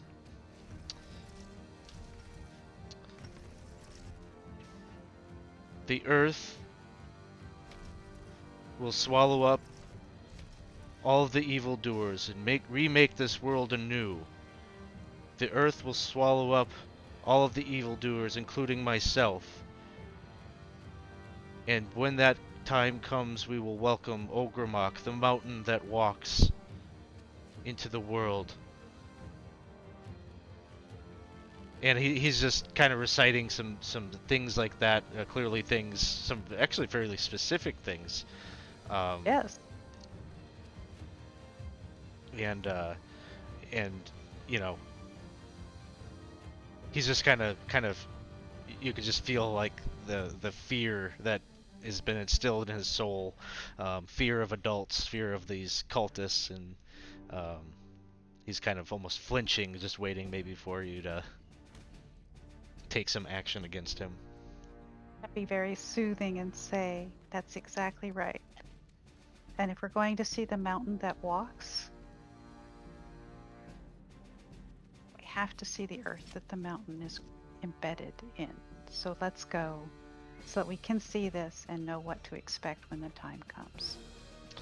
He just sort of nods, and trembling, he stands up. The others are sort of seeing this happen, and they're all kind of lifting their heads. They realize that the Medusa is gone, and so they're kind of very cautiously raising their heads and looking around the room, and slowly but surely you are kind of able to get them to believe that you are one of the cultists, and they seem like they'll follow along with you. Elmo goes over to the petrified statue, and with some effort, kind of lifts it up, and kind of like almost like he's got this big. You could just imagine that Elmo has been out in the woods a lot and has probably hauled a lot around large stumps and such before, and so he kind of does one of those, and he's kind of trying to rest it on his shoulders, but he says, "This thing's heavy. Let's get the heck out of here."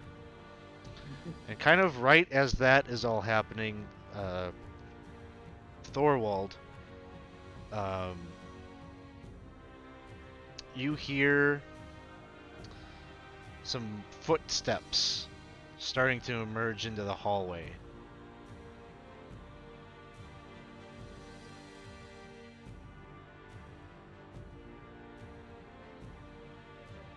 And pretty quickly, time to go, guys.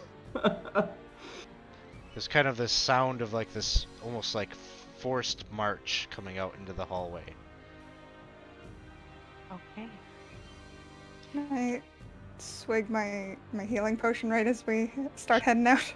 Yeah, you could certainly do that. Can we open the locked door from the inside back here? Or just it's spiked, isn't it?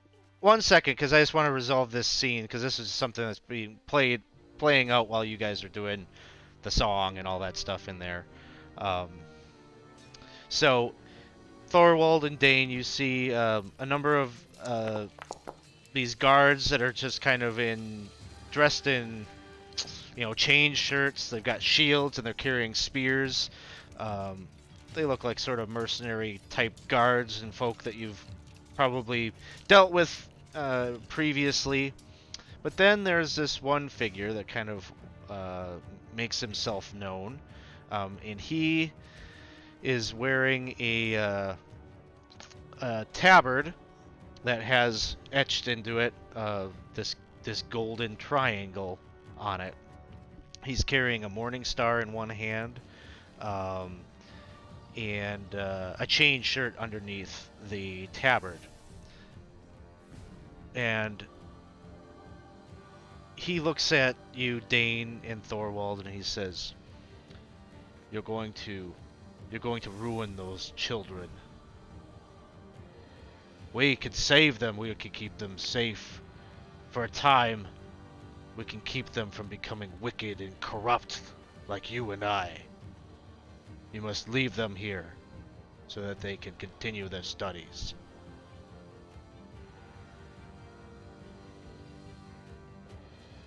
I look at him, Thor looks at him in the eyes and says, "They have a family. And more importantly, I have a gift for you if you are who I think you are."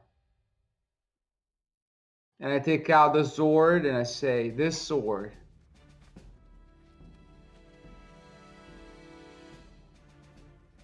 So, you come from Alrum. He wishes to finally break our alliance. We work so well together. We've almost eliminated the other cults. I guess that'd be up to you. Do you want to break the alliance? I And have feel no the wish wrath for of that. the fire? No, Then stand down. you must leave the children here. We're They taking cannot the go back children. to their wicked parents.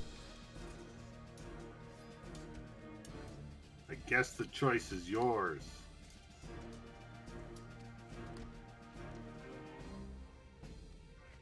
it's gonna cost you to fight through me." I look at me as intimidatingly as I can. And he himself has a very kind of steely, emotionless gaze. His eyes are very almost just like pinpricks on his face. Like he's just staring through kind of winced eyes, furrowed brow. And he says, "You know that my resolve, I will not waver. If it's a fight that we need to resolve this, then so be it." Let's embrace the fight then. I'm gonna cast whole person on him. All right, that will be the action that'll spur the initiative. So, wisdom save. Yep.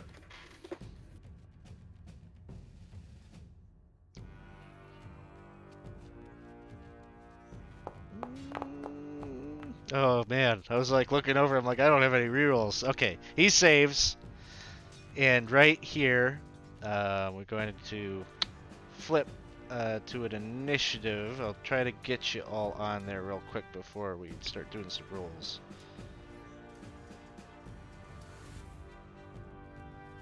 Okay.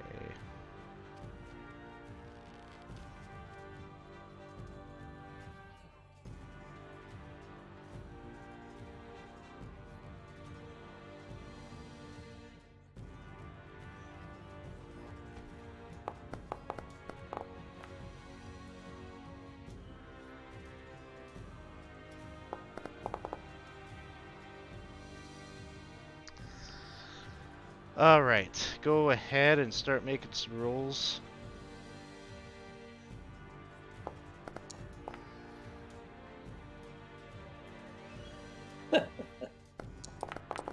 Oops. I think I rolled for everybody. I didn't mean to do that. Oh well, I guess this is where we're at. Okay. So that's gonna put us with I guess Noki, you were up first. You probably hear that there's some stern conversation happening in the hallway, and then hear Dane's very distinct voice cast a spell. Okay. I'm going to walk over and shut that door, All right. and then I'm going to go 5, that's 25, 30. Can I make it to this back door? I'm gonna dash to the back door then. And I collided with a wall, apparently. I don't even.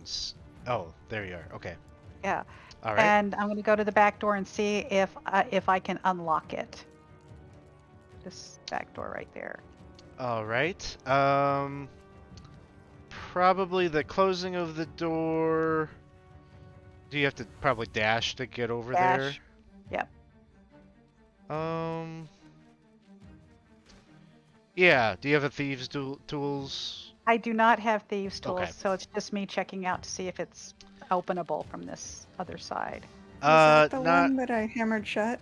Yeah, and it's that's Yeah. true. It's also got a wooden stake out on the other side of it. That's. Dang it. It's Sorry. okay. It's okay. It was a thought. It was a good idea at the time. Okay. All right.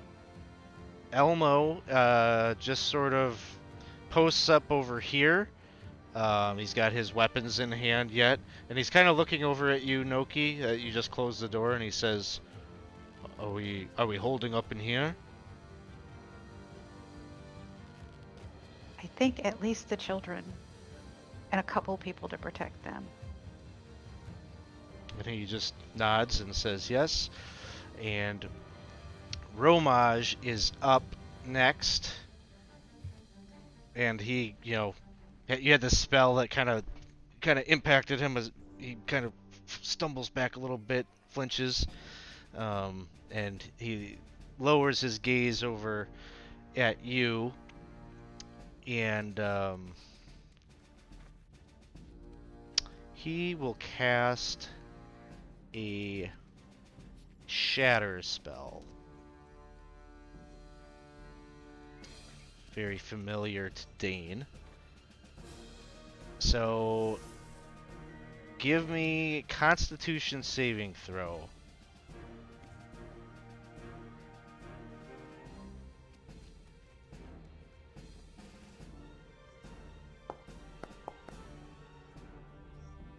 And I will use a reroll. And we need to make a clarification on the closing of that door. You busted that door off its hinges, so I guess you're propping it up, right? Right. Yeah.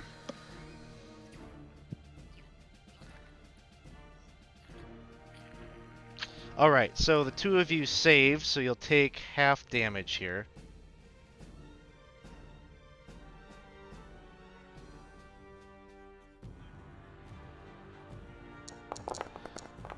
And that will be 13 points as full, so you take half. And that was right there, 6. so... Yeah, 6, you'll run down. Alright. So that is his turn. He's then going to move 5, 10, 15, 20, 25, 30. 30 right there. Cherry, it is your turn.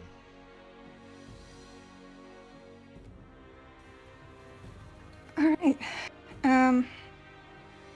Well, if we're in here, then Cherry knows what she did to that door, but she's gonna just try and run over there and start hacking at it. Okay, That second door, she likes this plan, sure. and I can't move myself. You're Huh. going down, like, over here. Yes.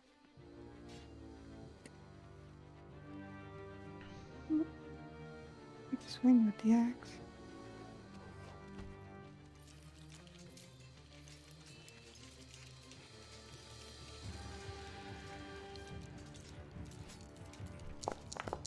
All right, taking this. Oh my god. Would you like to re-roll? Do we have any more rerolls left? Yeah, you have 4.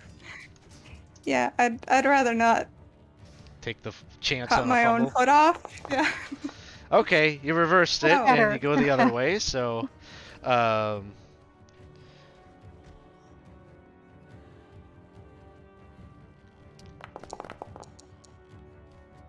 all right, 14 points of damage. So you managed to put a pretty good splint in the door. Probably one more good swing and you'll have finished it off. But it is still more or less intact. Alright.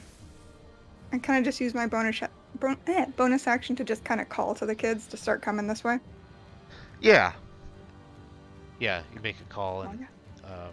I'm just gonna move them right now because I don't have them on the initiative tracker, but yeah, they're gonna kind of start clamoring over this way.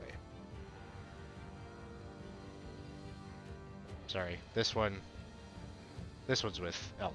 Say that one's not clambering anywhere. No, that one's going up in the statuary with Burn. Yes. All right, so guards are up next. This one steps up.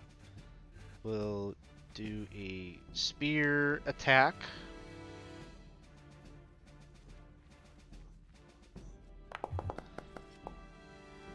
16. He needs 18. Fail. 18. All right.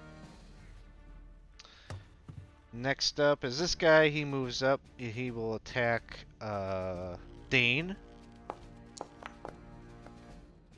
Critical hit. Oh, that sucks. 8 points of damage. This one here is going to move up. You've got a little bit of cover here, so it'll give you a little bonus to AC. That one's going to miss. And Thorwald, it is your turn. Okay, I'll bonus action on rage, and I will say, guys, you need to get out of here. And then I'll attack the guard in front of me.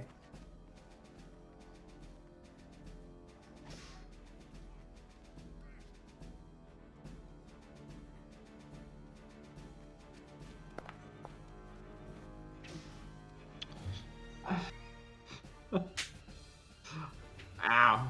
That's the moment to roll a 1. Still got 3 rerolls. Yeah, is this a reroll here? Yes, it is a roll. Okay. Sorry.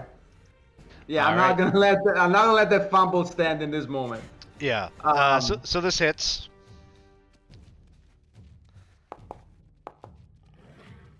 So 8 it's gonna be points. 10, 10. and then 2d6. 14 total. All right, that one right in front of you goes down. The arc of flame kind of follows the path of your sword right through him. Can I make an intimidations check after I hack him down? I'm gonna say no. Okay. Then my turn is over. All right. The next guard fills the spot, and he swings with the. He tries to use a spear at Thorwald. 10 is gonna miss. Guard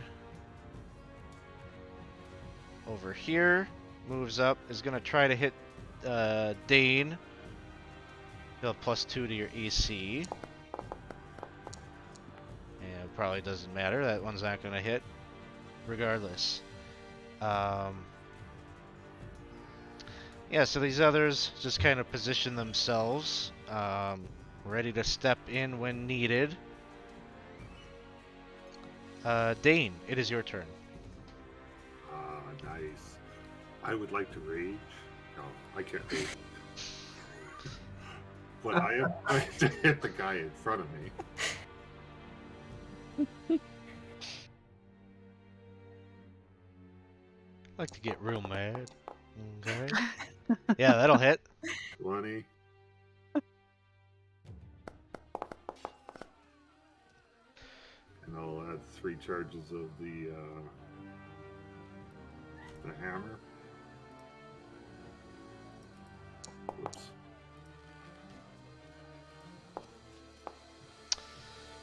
So 15. 15 points of damage. He goes down. This And guy then has a ready to action to move up, so he moves up. Alright. I'm going to smack him with my War Priest.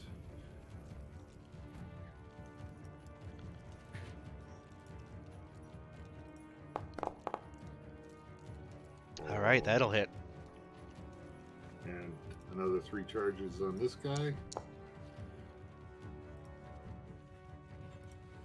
And I'm gonna say, you guys can't win, as he takes 17 points of damage. The next one uses his ready to action to step up as well. Galileo, it is your turn.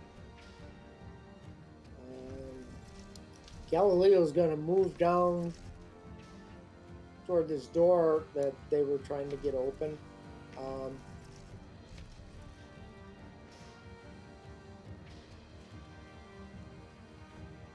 Guys, you know that the other door is open, right? It's just open. What's that? Wasn't The this door- door locked or something? Or? This one door they're is trying to locked. cut This through. door is open. Yeah, but that door is closer to the fighting. Oh. Okay. Yeah, but it's open. All right. No Don't get the meta. children stabbed. This is what's happening. So We get it. That's fine. Yeah, that's fine. All right. We got this, Thorwald. It's all good. It's good. I jam. I take my crowbar and jam it in there and try to crack it open the rest of the way. all right. Give me a strength athletics check, and I'll give you advantage on it since you're using the crowbar.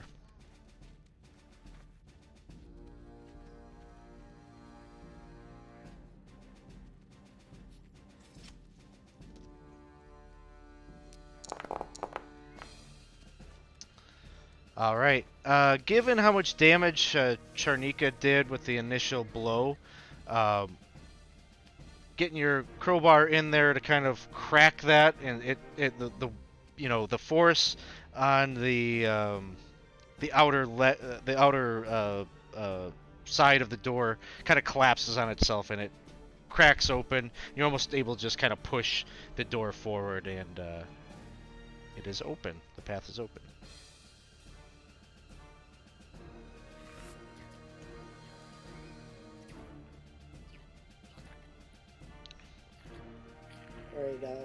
All right. Probably like to stick my head out a little bit and call out. We're leaving. You guys, kind of come toward us a little bit. Sounds good. All right, that brings us back to the top, and Noki, it is your turn. Okay. So that door is open, and we can go through.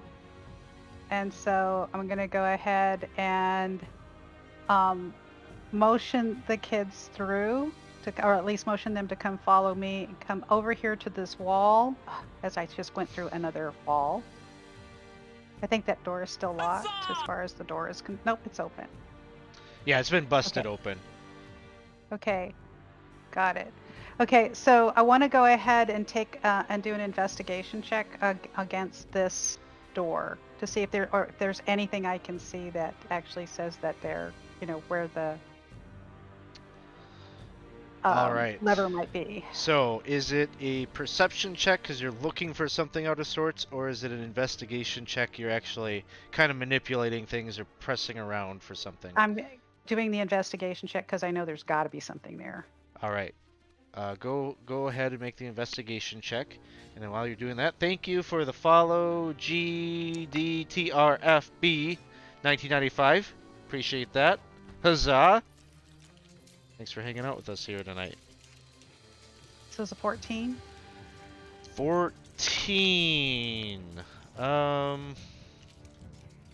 You're looking around. You watched when Thorwald found the previous one, so you're thinking you probably need to find another stone that you need Right. to kind of pull out. And you don't quite, in this little patch of time that you have here, find exactly that. Brings us to Elmo. And Elmo's kind of going to be moving at half speed here. 5, 10, 15. As he's moving, he's going to cast another Cure Wounds. Do a Cure Wounds on himself this time.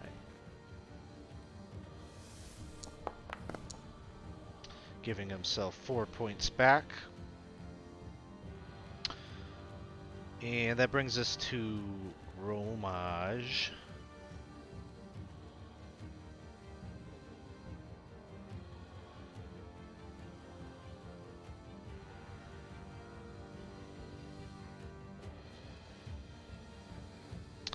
And he moves up just a bit here.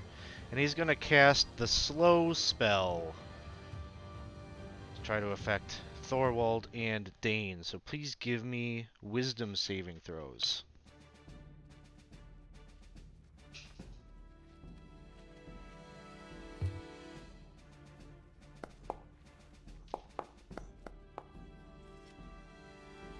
Alright, Thorwald's okay. Dane, going for the reroll. No. Alright. Here is the slow effect here.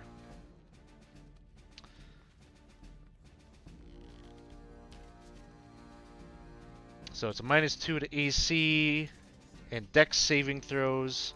Can't use reactions. On your turn, you either use an action or a bonus action, not both.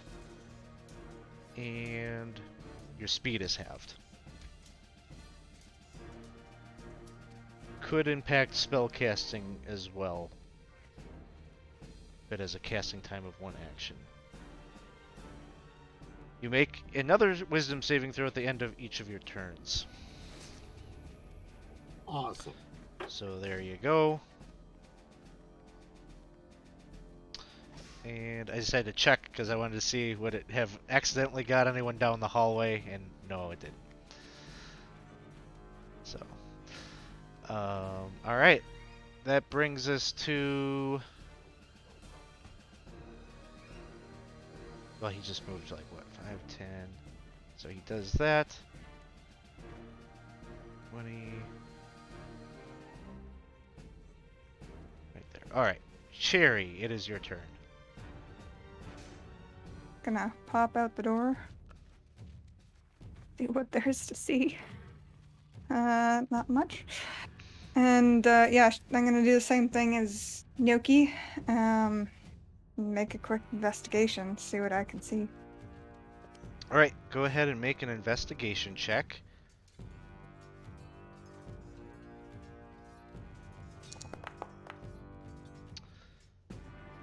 All right. 16. 16. You managed to find the thing that you need to find and pull that out. And the door pivots again and opens, revealing that there's a number of Earth cult followers and agents on the other side waiting for you. These guys down here are all clad in the chain shirt, shield, and the spear. And to the back, you've got a fellow that dark skin, dark beard. He's wearing a suit of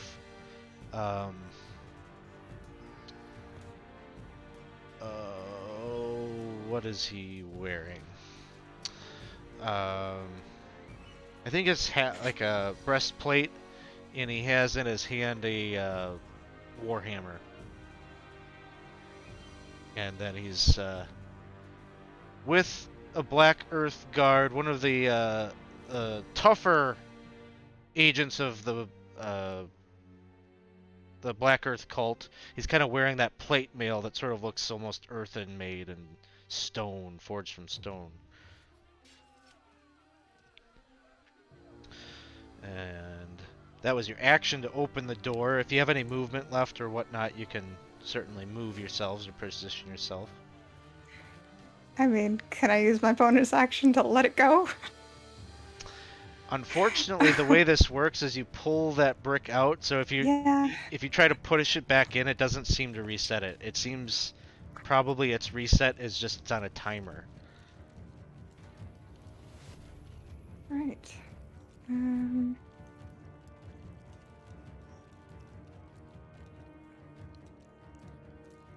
Wow.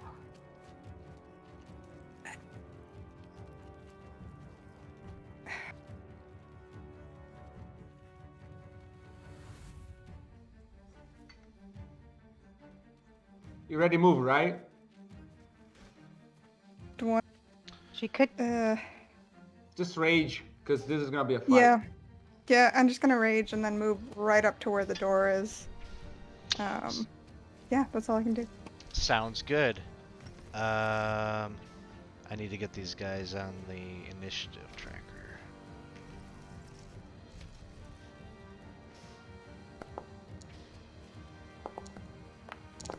It'd be a lot easier for you if you didn't have so many people, guys on the tracker. Yeah. Yeah. know, Well, right? do something about it. Okay. That's your job, not mine. All right. So that ends Chernika's turn. Now we gotta find out where the guards Whose are. turn So is this it? guy moves up here. And he's actually gonna slip in here. So he runs forward and maneuvers around you, Chernika, and he's gonna try to jab you in the back with his spear. Do we get a How dare attack of opportunity? He's not moving out of a threatened range. He rolls an 8 though, so he misses. This one moves in here, and this one's actually going to try to swing at Noki. 12. Miss. Next one up is actually over on the other side of the corridor, and is going to be trying to take a swing at Thorwald. 19 to hit. What was your You will AC? hit. You will hit 18. I was giving you a +2 cover because of the Oh. corner there, so actually this one will miss. That's awesome. Thank you. Let's see, where's this other guy? Must be on the back to the other side. This guy moves forward and is going to try to hit Chernika with the spear. 9 is going to miss. Brings us to Thorwald. Okay, Thorwald has no idea what's happening on the opposite side, right? Probably, I mean, you probably hear some sounds or whatever, like you're probably becoming aware. Yeah, but either way, we gotta clear this up. But I do, in case Dane is not aware, I'll let him know that there's noise from our back. And then I will attack the guy in front of me. I'm sure you figured out some kind of signal or something for that in your travels together.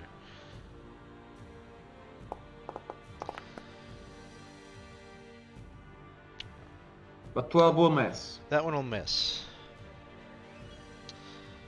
That brings us to Harsh. And he's going to cast...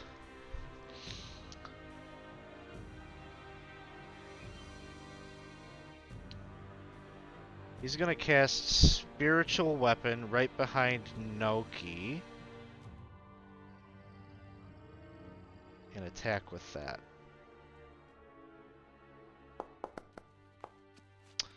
16 to hit. Yep. Just put the weapon right there in the corner. So that will be 7 points of damage. Okay. And then he's going to move up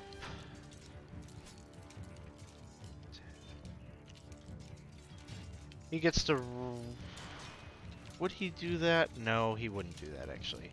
He'll hang out right here.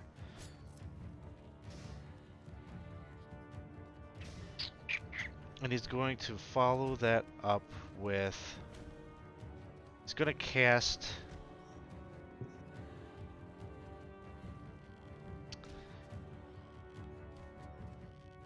Let's stay right here. He reaches out. You see him place a hand on this guy right here, and you see him utter a spell. He casts a spell, and you just see like a little bit of an aura kind of from his fingertips seem to pass and get absorbed into his minion's body.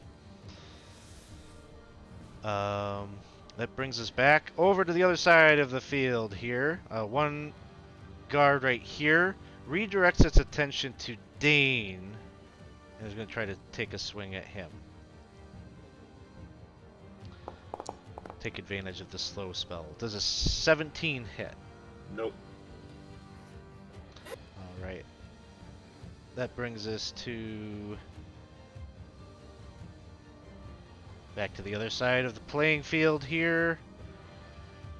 Guard here moves up and is going to take a swing. The spear at Cherry. 17 to hit. That'll hit. 4 points of damage. Back to the other side of the field. Guy in the corner here is going to take a swing with his spear. 21. That'll hit. 5 points of damage.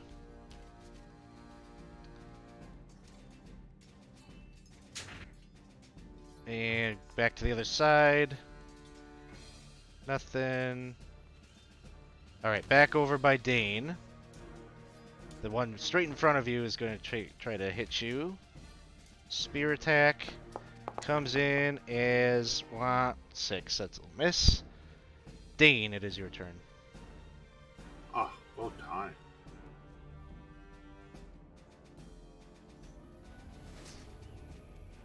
I will try and hit the one in front of me.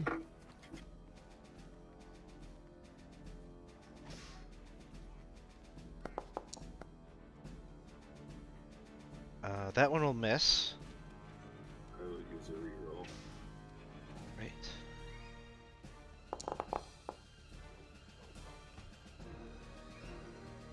$14. 14 will miss. Alright, and I believe that's all I can do.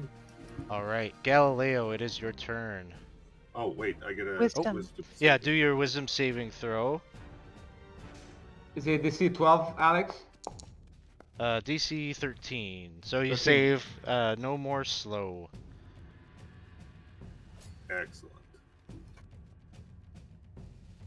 All right. Galileo is coming out into the hallway here. I can't see where any of the guards are, so or any of the other characters. Okay, probably need to refresh your... Refresh. What? refresh your browser. Foundry. No, I don't think the light is by me. Then you are... well, I'm not on top of a guard. You now. said that it was lit in here. didn't you? Yeah. it's lit down here. But they wouldn't be able to see either, so we'll say this guy right here is the torchbearer. This guy too. Can you see? You see I now? can see them now.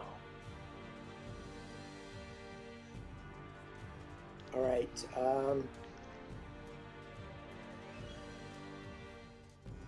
I am going to cast Moonbeam.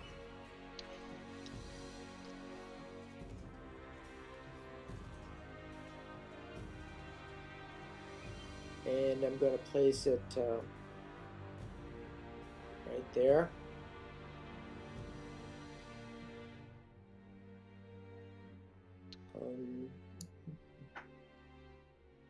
So do I do a saving? Nothing right now. It's a start of the turn spell. So Okay, and I'm going to do a bonus action so that I will use my starry form of dragon. sounds good. All right. Let's see. Back to the top. Noki, it is your turn. Okay. I want to cast Shatter. And I want to cast it so that it doesn't get Cherry. Okay, so when you cast the spell, when you press to cast the spell and it pops up in the chat, it should give you the option to place a template Yes. that is the size, so you can go ahead and do that. Okay. So really I want it right about there.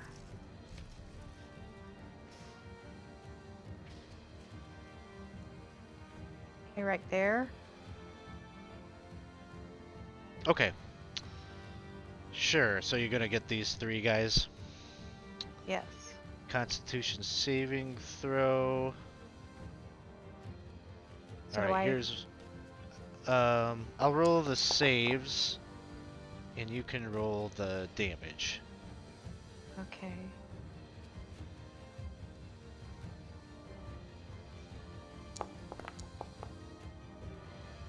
Oh man, his resistance spell that I put on this guy is actually going to come into play here. Okay, so damage. And it's Not with a roll like that. Okay, they're all going to fail except for the guard. The guard. yep, so then this is just normal. Mm-hmm. Okay, so 11 total. The guard will take 5.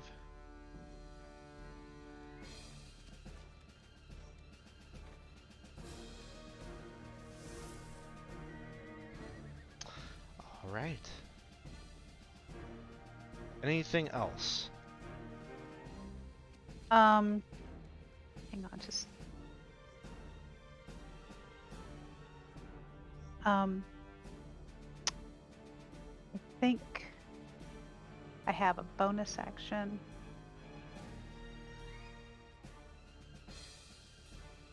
No, it's a reaction.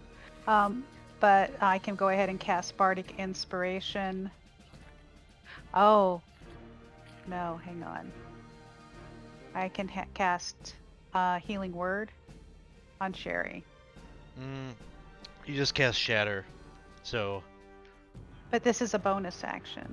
yeah, but you can't cast Cast two things at if once. you cast no, it's if you cast a spell, you can only cast a cantrip basically. So like Okay. you could have cast like Healing Word and then a cantrip that costs an action. Okay, thanks. But you can take inspiration. That's on a spell. I can Yep. do. Yep, so then I'll go ahead and do Bardic Inspiration. All right. Who's that going to? Cherry. All right. Bardic Inspiration to Cherry. Thanks, man. Big boom out there in the corridor. Almost knocks one of the guards off his feet, but they all kind of steady themselves. Guard in the back there that's holding the torch. It's going to kind of move out of the collateral damage there. Elmo.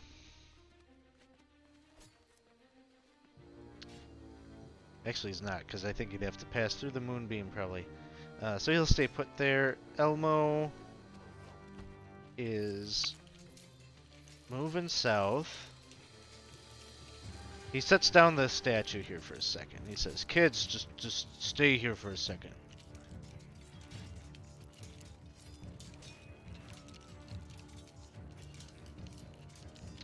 He's just gonna. It's kind of crowded up there.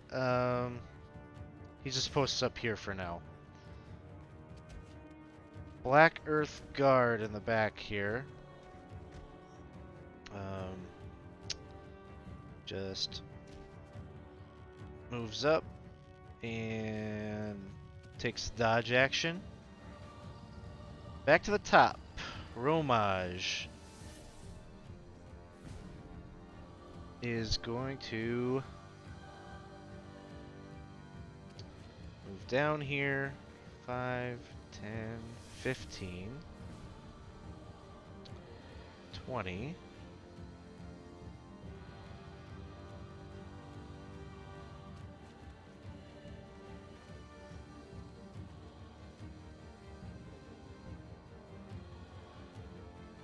And he's gonna get another shatter in.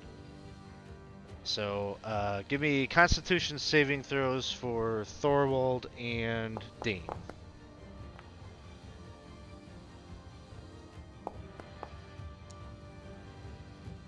Alright, both save. Half damage will be...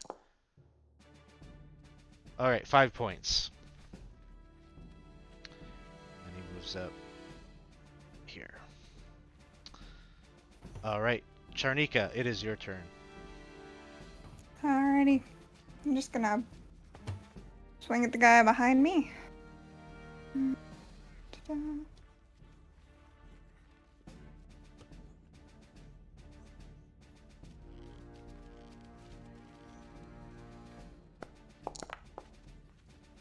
Alright, that'll hit.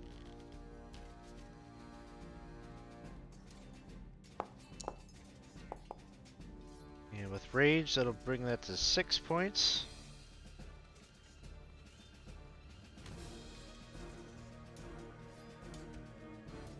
That's all I got. Alright, next up, bunch of guards here. The one that you just struck, Charnika, just grabs a spear and kind of goes overhand with it. It's a little bit of a wild swing. See if it pays off. 13 to hit. They get damage on the start of their turn because of the moonbeam. This one's not in the moonbeam. This one's Oh, right here. sorry. Okay.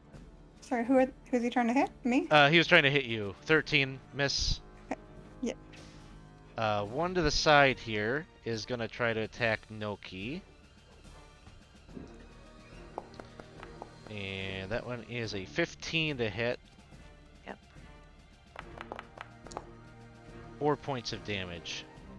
Oh, I'm down. You're down. And he's gonna move forward. Get up here. Right, we're going back over to where Thorwald and Dane are kind of holding up. Guy in the corner here is going to take a swing at Thorwald. Misses. We go back down to the action down south. This one here is going to have to do a... What was Moonbeam? Constitution saving throw?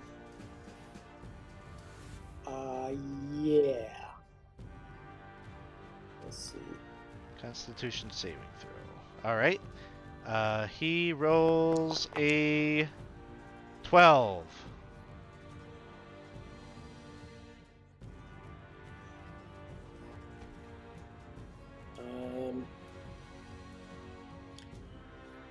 Is it against my DC or something? Yep. Or- Mhm. It was a 13. DC is 13, yeah. Okay, he fails. Go ahead and roll damage.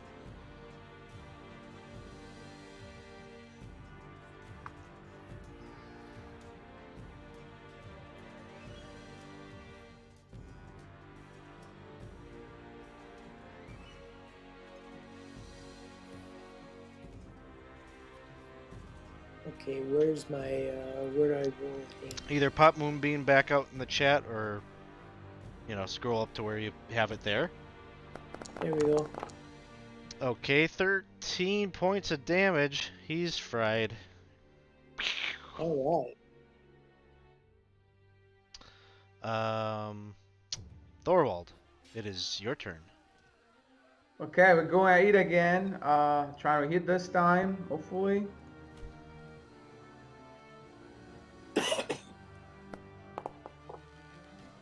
$18 hits. Yep. No, wrong damage. Normal. So he takes 14 points of damage plus 2d6s. And he adds himself to the pile of bodies that are piling up there at the end of the corridor. Ooh. Winston is in the chat promising a good time. We'll see if he does that or not. Anything else, Thorwald? Yeah, I will step forward. I'm not gonna stay there waiting for them. All right. So that brings us down to where Harsh is down here. He's gonna try to take a swing at Galileo with the spiritual weapon that's already out there.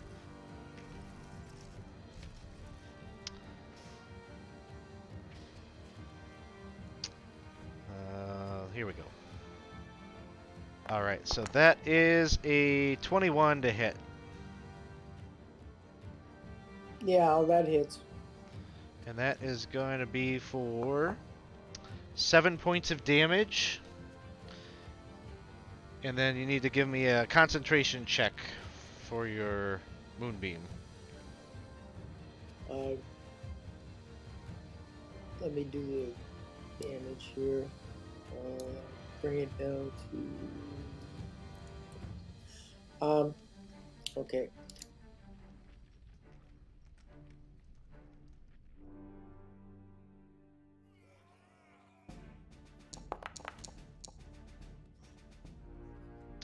Now, I'm in my my dragon form, and one of the attribute about the dragon is that any roll below a 9 becomes a 10, or 9 or below. 10 is what you need, so that would maintain your concentration. Does that use some kind of resource? That can't be just. No, It definitely. It's just the What's feature. that? It says a constellation of web dragon appears when you make an intelligence or wisdom check or a constitution saving throw to maintain concentration on a spell. You treat a roll of 9 or lower on a d20 as a 10. It just happens? Yep, Yeah. it's like an Wow. autosave.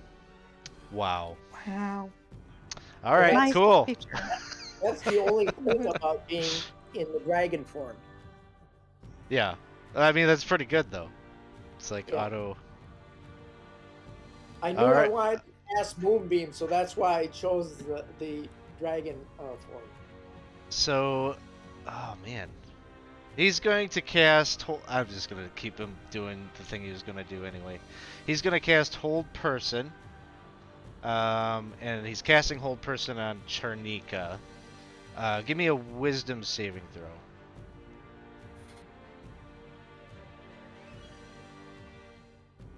Oh no.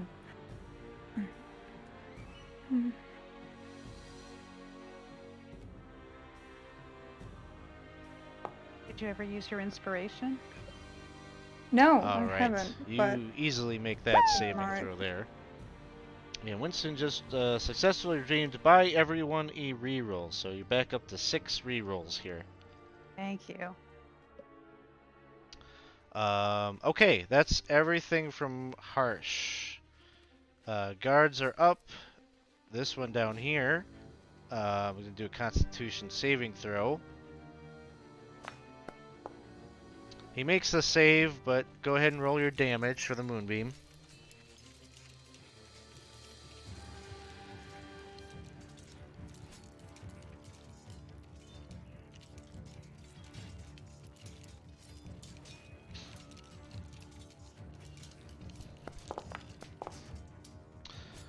and 14 points, so 7 points of damage. He's still up. He's gonna move out of the holy flame. Step up here. Let's see, Nochi is down. He's just gonna attack Cherry.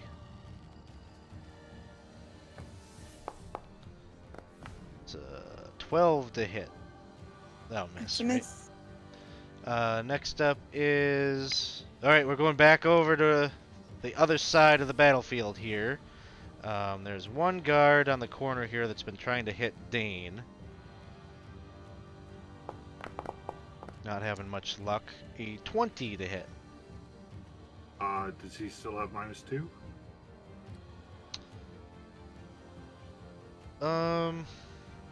You made the save at some point, didn't you? Yeah, he did. Yep. Yeah. So you're... No. No. You Oh, said from that- the cover. That's... Yeah. Okay, then that misses. Okay. Let's see. Back to the other side of the playing field here. This guard is just going to stay put. He'll move up maybe one. No, he won't. He'll stay there. He'll take the dodge action. Okay, this guy right in front of Dane here. He's gonna sidestep right here and try to hit you from right here, Dane. But 7 will miss. That brings us to Dane. It is your turn. Okay. I'm going to hit the guy beside me.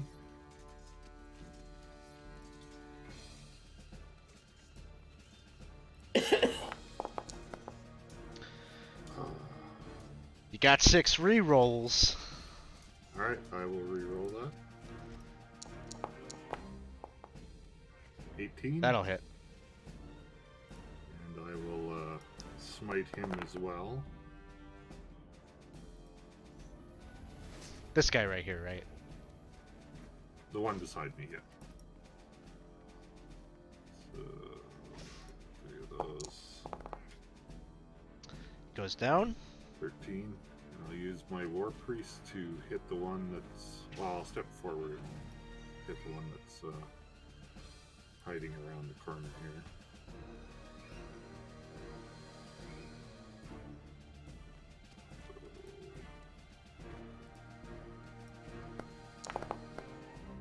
So, 18. That'll hit. For 11 points. And he goes down. And then I'm going to point at the, was it Romage. Romage? And I'm not going to say anything, but I'm just going to point at him. Sounds good. He keeps his steely gaze on you. You can just imagine he's digging deep into his repertoire of spells, trying to figure out which one he needs to pull out to give himself an upper hand. Brings us to Galileo, the crazy dragon form. I have to use an action to move the moonbeam. I can't. That's not a bonus action, is it? I think it's an action, if I remember correctly. All right. I'm going to. I would like to move it Yep. down so that it hits these two. I don't know how to move that. Go ahead. I can move it for you. You want it to be like here?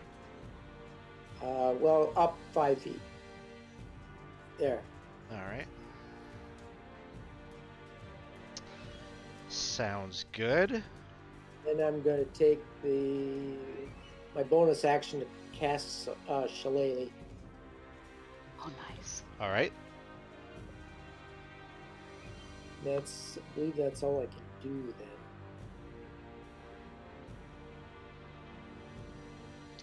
Okay, where is... And then right here, the door comes grinding closed. Oh, Oh, nice. fantastic. Noki, it is your turn. I think Oh, you're that's good. I have a unconscious. death saving throw, right? So now I have to Yep. find. Oh, there it is.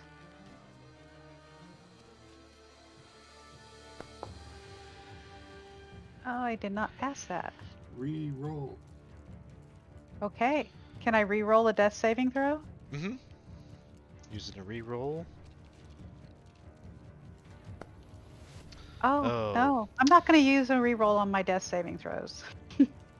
so one fail. That brings us to guard.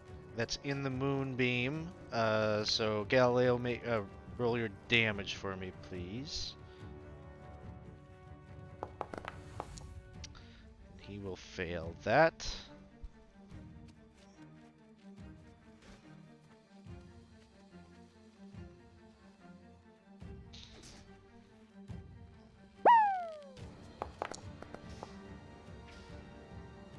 Ooh. Oh, all right. He goes down. You just kind of hear a scream on the other side of that wall as he kind of melts. And Noki, you should know that you've gotten a death saving throw, natural 20 from Winston. So on your Wow. next turn, you'll be, if you're That's a still beer from alive, that me. is, you'll be okay. Yes. That brings us to Elmo.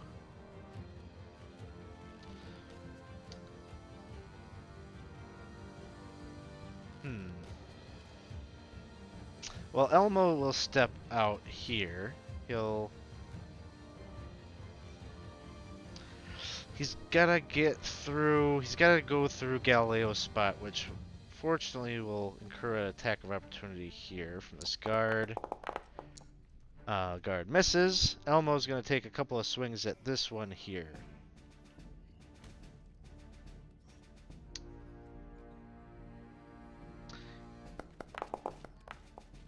And the 17 will hit.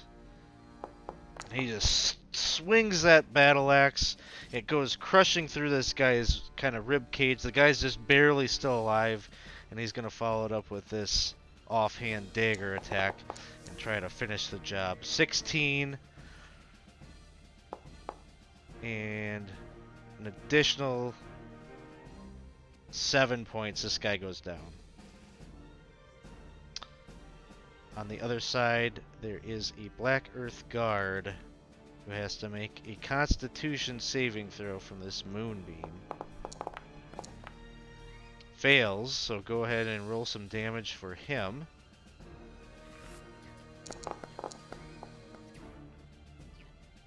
That'll be 12 points to him. Alright, next up is Romage. Up on the other side. So he was contemplating the next spell that he was going to cast. And he's got a 3rd level shatter he's going to use.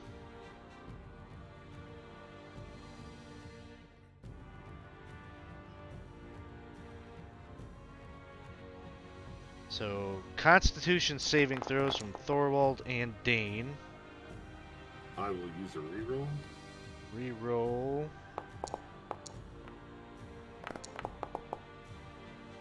And I still fail. And Thorwald does save. So, full damage to Dane, half damage to Thorwald.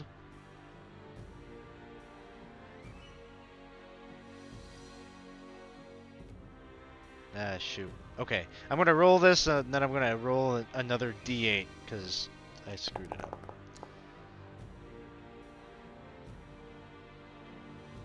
So it's total of 15 damage.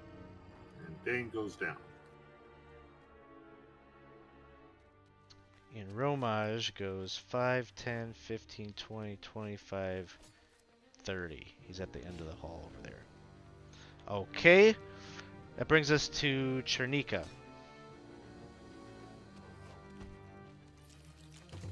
Alright. So Drake is just gonna turn around from the door and growl at the guards and go, "You're mine now!" and take a swing at the same guy. Um, –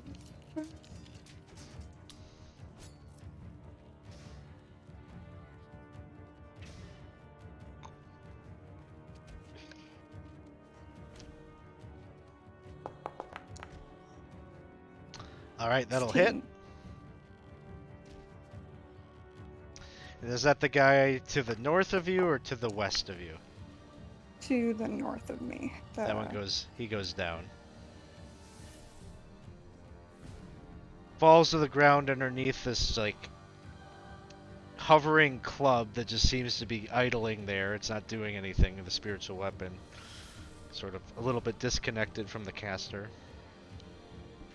And she's just gonna turn and growl at the other guard. Sounds good. That's all I got. Let's see. Over to the other side. Last remaining guard here. You know, he's gonna run away. So Thorold, if you want an attack of opportunity, he's hightailing it to the south. I will take it. No prisoners.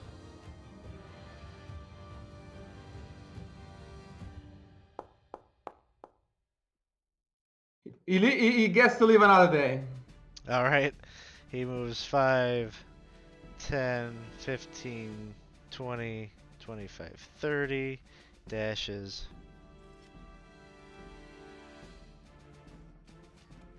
And that brings us to Thorwald.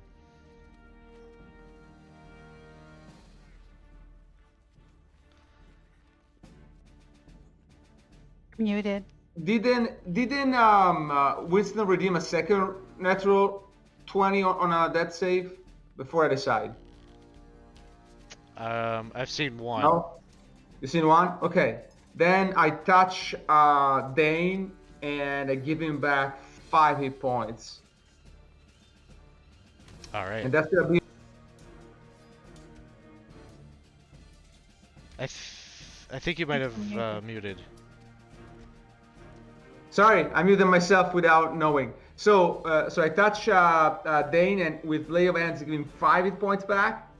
And then with my move, 5, 10, 15, 20, 25, 30, and I will tell to Dane, go back and help the others. I'll try to keep Rumage occupied. All right. That brings us back down to the bottom here. We're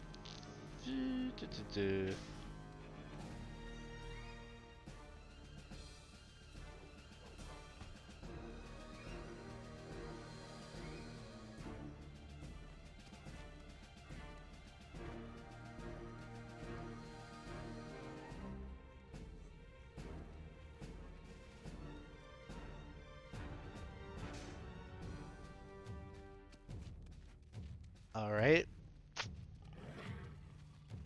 Guard right here by Charnika is going to take a swing and try to hit you.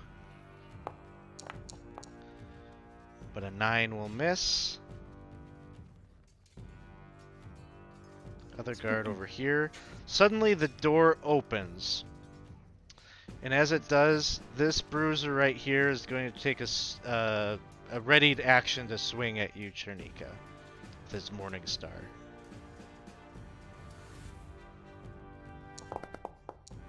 And a 23 will hit. And 6 points. And then it is Dane's turn.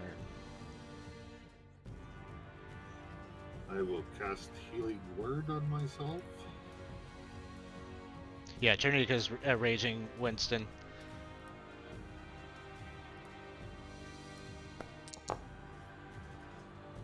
Six hit points. Alright.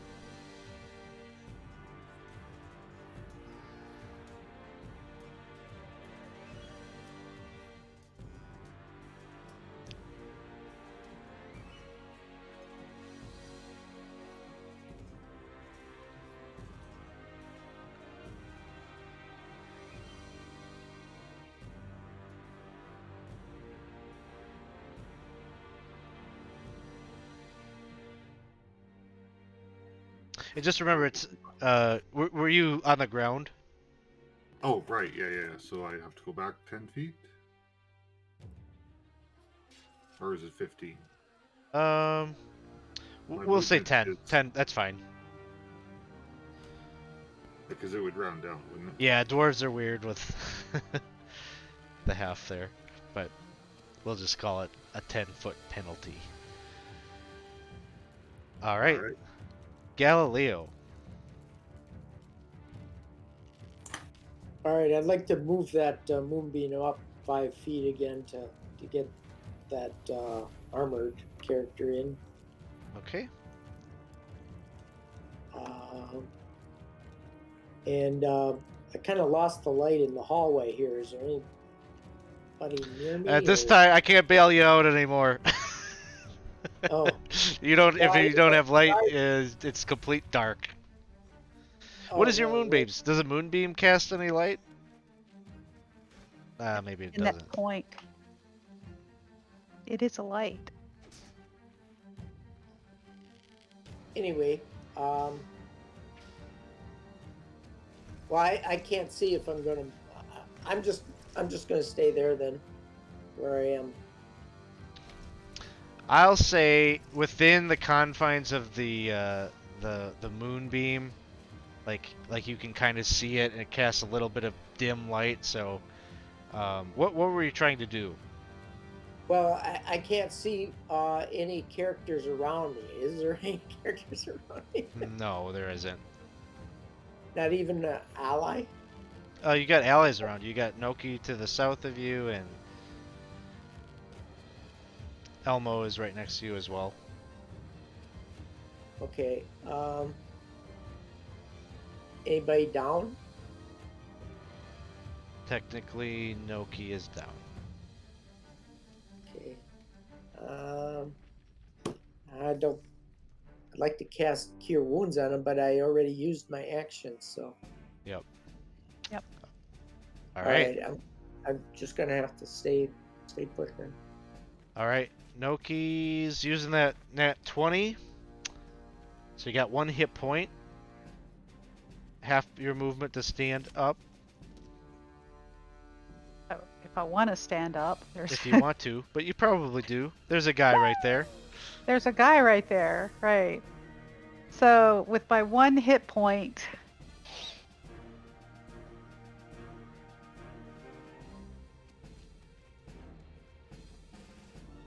um,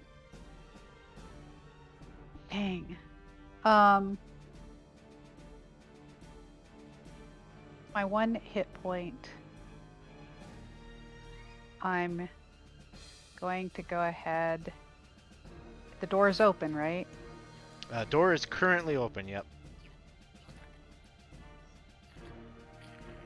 Okay. So I'm going to cast, stand up and sort of sway back and forth, and I am going to cast Thunder Wave. In that 15-foot cube in front of me. And I'm not thinking clearly, so you know. Okay. So if you don't want to hit Charnika, you can just hit the one, basically. Yeah, I do not want to hit Chernika. Okay. Sounds good. Yeah, because she's basically on the same plane as I am, right? Yeah, so if you're gonna do a cube, you know, it's gonna... So let me hit that in here. And it didn't do anything. Try that again. All right. Okay. Go ahead and roll the damage. There.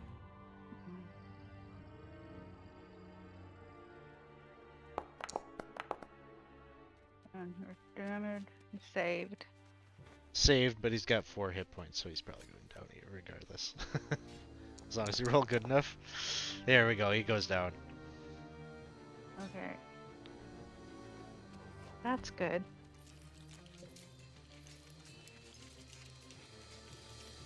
And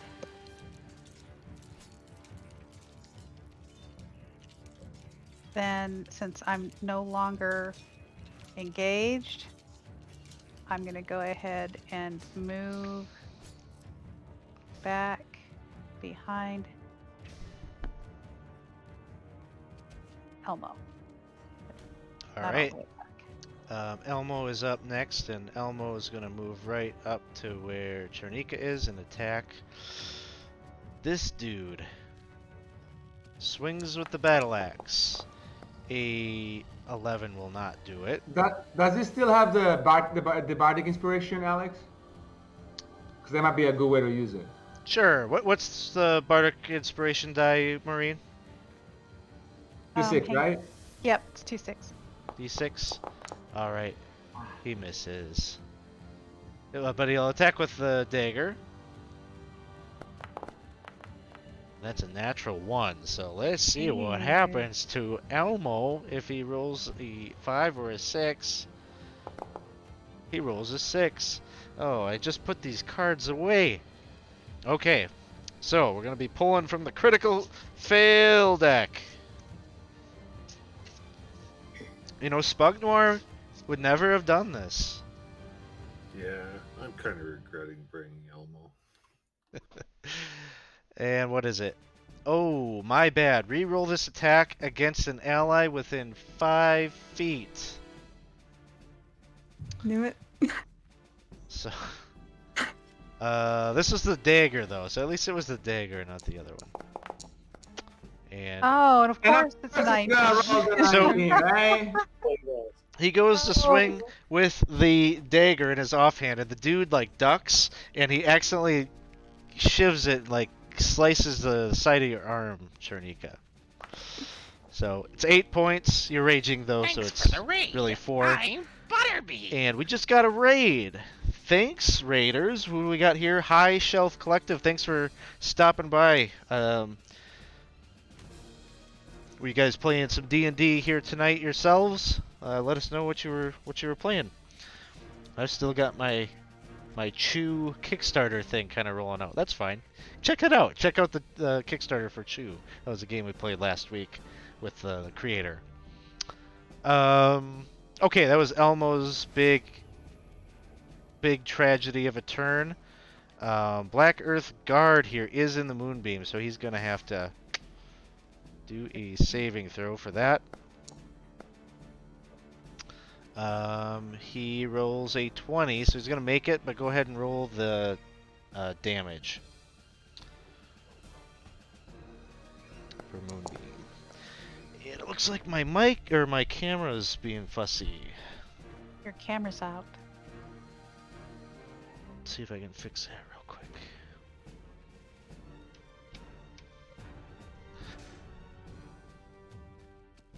Great picture.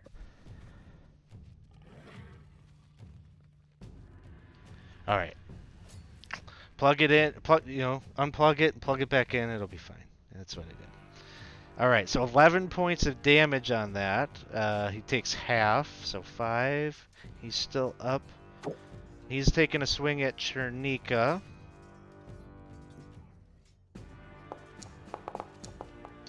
Uh, 12. I do have a DM reroll, so I will use it.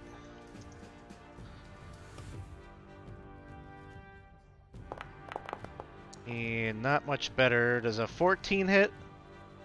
I do not believe so, no.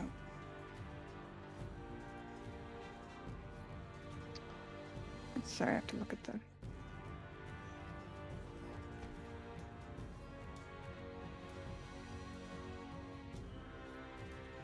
No. No. Okay. It takes a second swing. That one is 22 for 9 points of damage. So that one will be 4. Brings us up to Romage, who is currently being pursued a little bit here by Thorwald and Dane.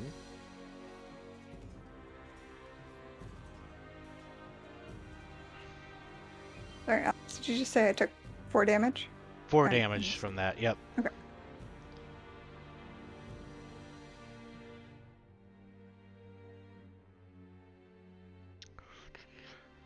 Let's see. Da-da-da.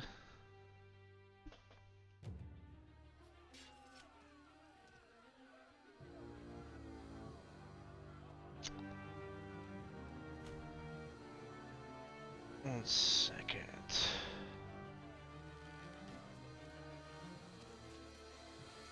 Too many spell choices. So many. Yes. No, I was just trying to get the range on Earth Tremor, so it looks like it's a 10-foot. So he's gonna cast Earth Tremor, basically right here. Let me get the spell description up.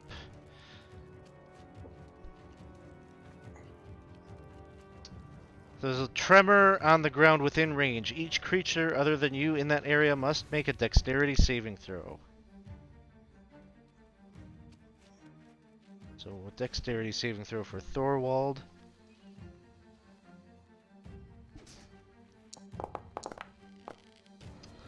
And makes the save.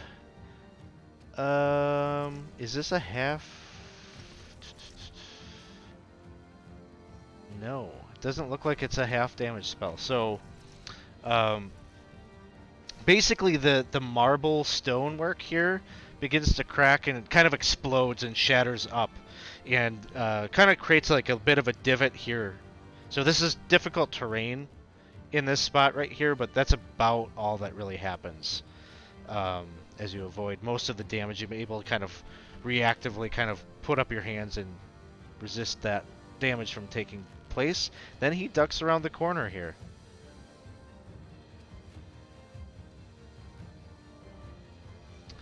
And that is that. Brings us to Chernika. All right. Yeah, just gonna swing with the axe at the dude in front of me.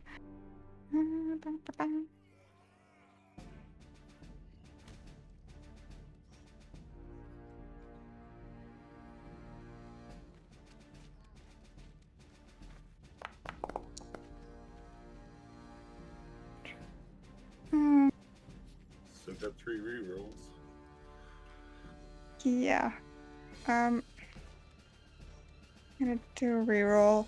Using one of the rerolls. Down to 2.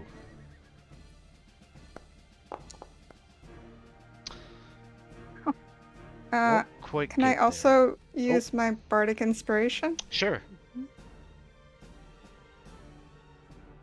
The 6-sided die, right? Mm-hmm. D6, yeah. Just shy. Just shy. Yep. That brings us to... I think we still got a guard running around somewhere. Yep, okay, he continues to run.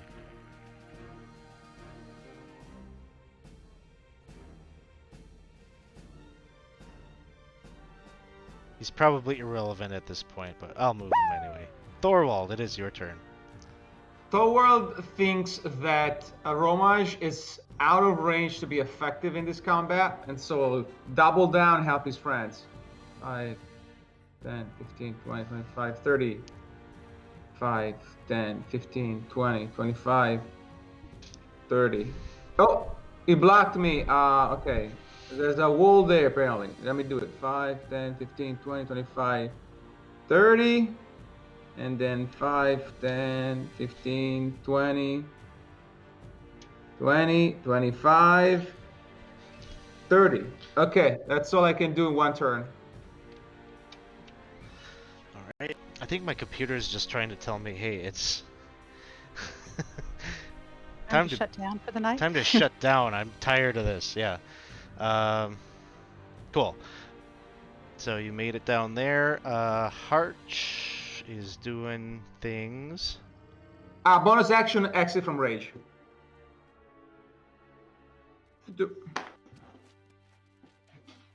Still got a guard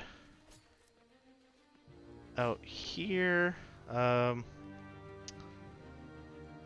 a dodge action. He's gonna move.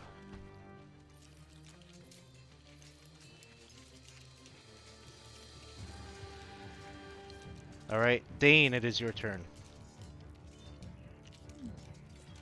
Alright, seeing Thorwald change his direction, I will also change my direction.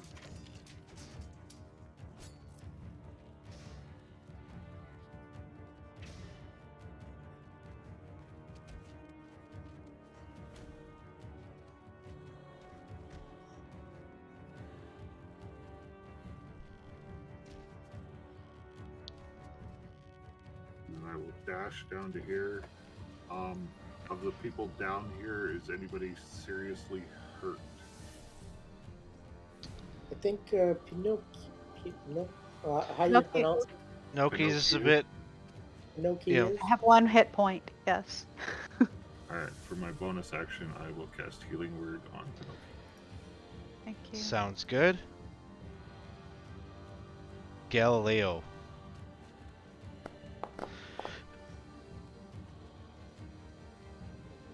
Um, I'm gonna add to that and cast Cure Wounds on Pinocchio. All right.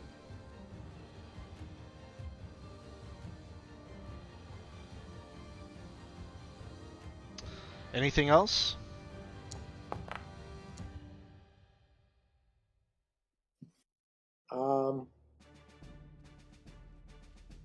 I don't think I can do anything else. All right.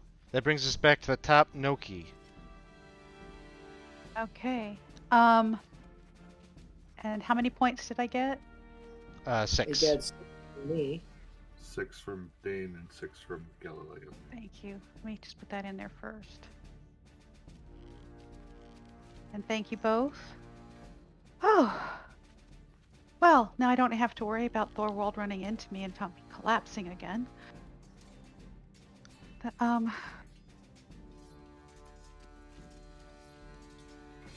me still see this person. Yep, there's one Right guy here? still there. Mm-hmm. Okay. Then I'm gonna go ahead and cast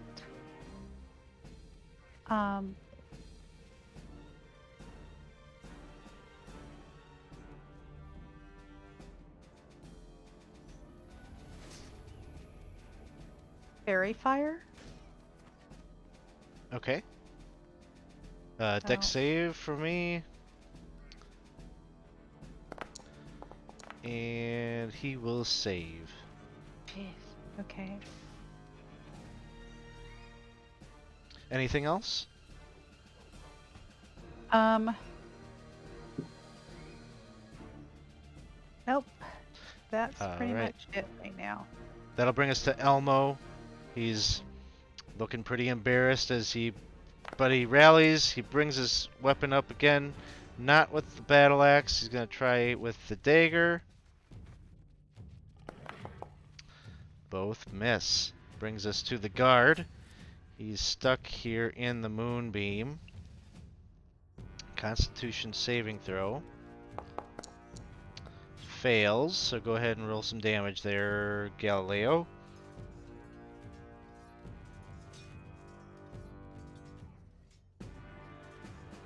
I don't have any DM rerolls, Winston.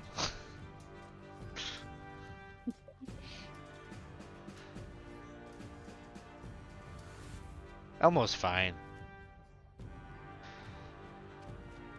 I'm gonna find where my moonbeam is. There it is. That's gonna be 11 points, okay. He has exactly 11 hit points, so he dissolves and burns up in the radiant flame and falls down. So, at this point, you can hear that there are footsteps running, fleeing away, likely to rally other forces. If you move now, you could make it out, possibly before they have enough time to gather their strength. And so, I'm assuming that is the plan, but as you are in pursuit down to the south, are there any, like, last-minute things or, I don't know, anything that, other than fleeing, that's on the mind for anyone? I would be focused on Gotta getting drop them the out. moonbeam so Yeah. we can get out of there. We Mhm. got kids, so kids as priority, escorting them out. Yeah. Just flanking them on the front and the back so nothing gets to them. Yep. You all make your way down to the southern part of the temple grounds. You make your way up the stairs, and of course, Lareth's gang is waiting there. And No, they sort it of like, said 70 of the children. and you're still dealing with Kill Rent, who's just like, Laris, patience with this deal is running thin. Your Well, you know buffoon what? of a man the previous time negotiated a terrible deal that we begrudgingly accepted, hoping he promised that you would find more, and still nothing. How many there are with kill rent right now? There's Sorry, gotta like, ask. oh, there's like 16 of them plus Kill Rent. Well, then I'm gonna behave. Yeah. They always come with like overwhelming force, and you have a feeling that this isn't even all of them. Like there's more in that tower probably yet. He lets you go, but he's insinuating like the deal's probably about to expire unless there can be found something that's going to make it worth their while. And so they may become a more complicating force here in the temple in short order if nothing is found. But they let you go. They don't put too much pressure on you here at this juncture. But he's not a man of his word. So I don't know why they don't just come with us. Then we can all go together and have extra forces. But they want to sit back.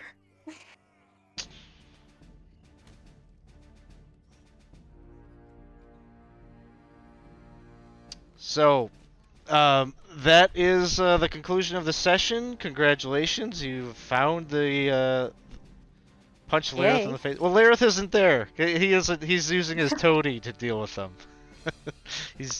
We don't know. We haven't seen Lareth since the initial deal. So, Maybe he's yes, dead. maybe he's dead. No, maybe. Someday we'll learn some more about Lareth, perhaps. So that's our session. You all rescued the children. Perhaps some of you will, if you're not in the next session, you might be finding yourself going back to Hamlet to bring them back to be reunited with their families.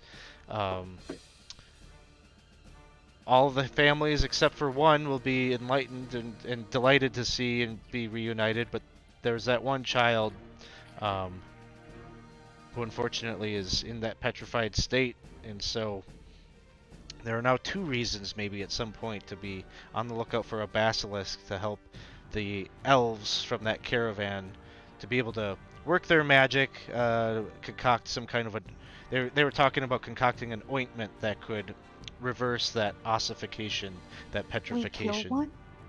No, it wasn't a basilisk. No basilisks have yet been seen in this campaign, so you sort of have a read on where one might be, because the character that Paul inherited, he had been kind of scoping out a basilisk cave in hopes of capturing. They wanted to capture one because they wanted to extract its tears over and over again to like On a regular have, basis. on a regular basis. How they were going to go about that little uncertain, but that was the scheme. Domesticated basilisk. Yeah. I'm sure if there's animal rights listener, we don't endorse that practice. Yeah, no Any basilisk basilisks farms. that we might find. So as we're wrapping up here, thanks everybody. This, if this looked like fun, this was our community campaign. You could play too.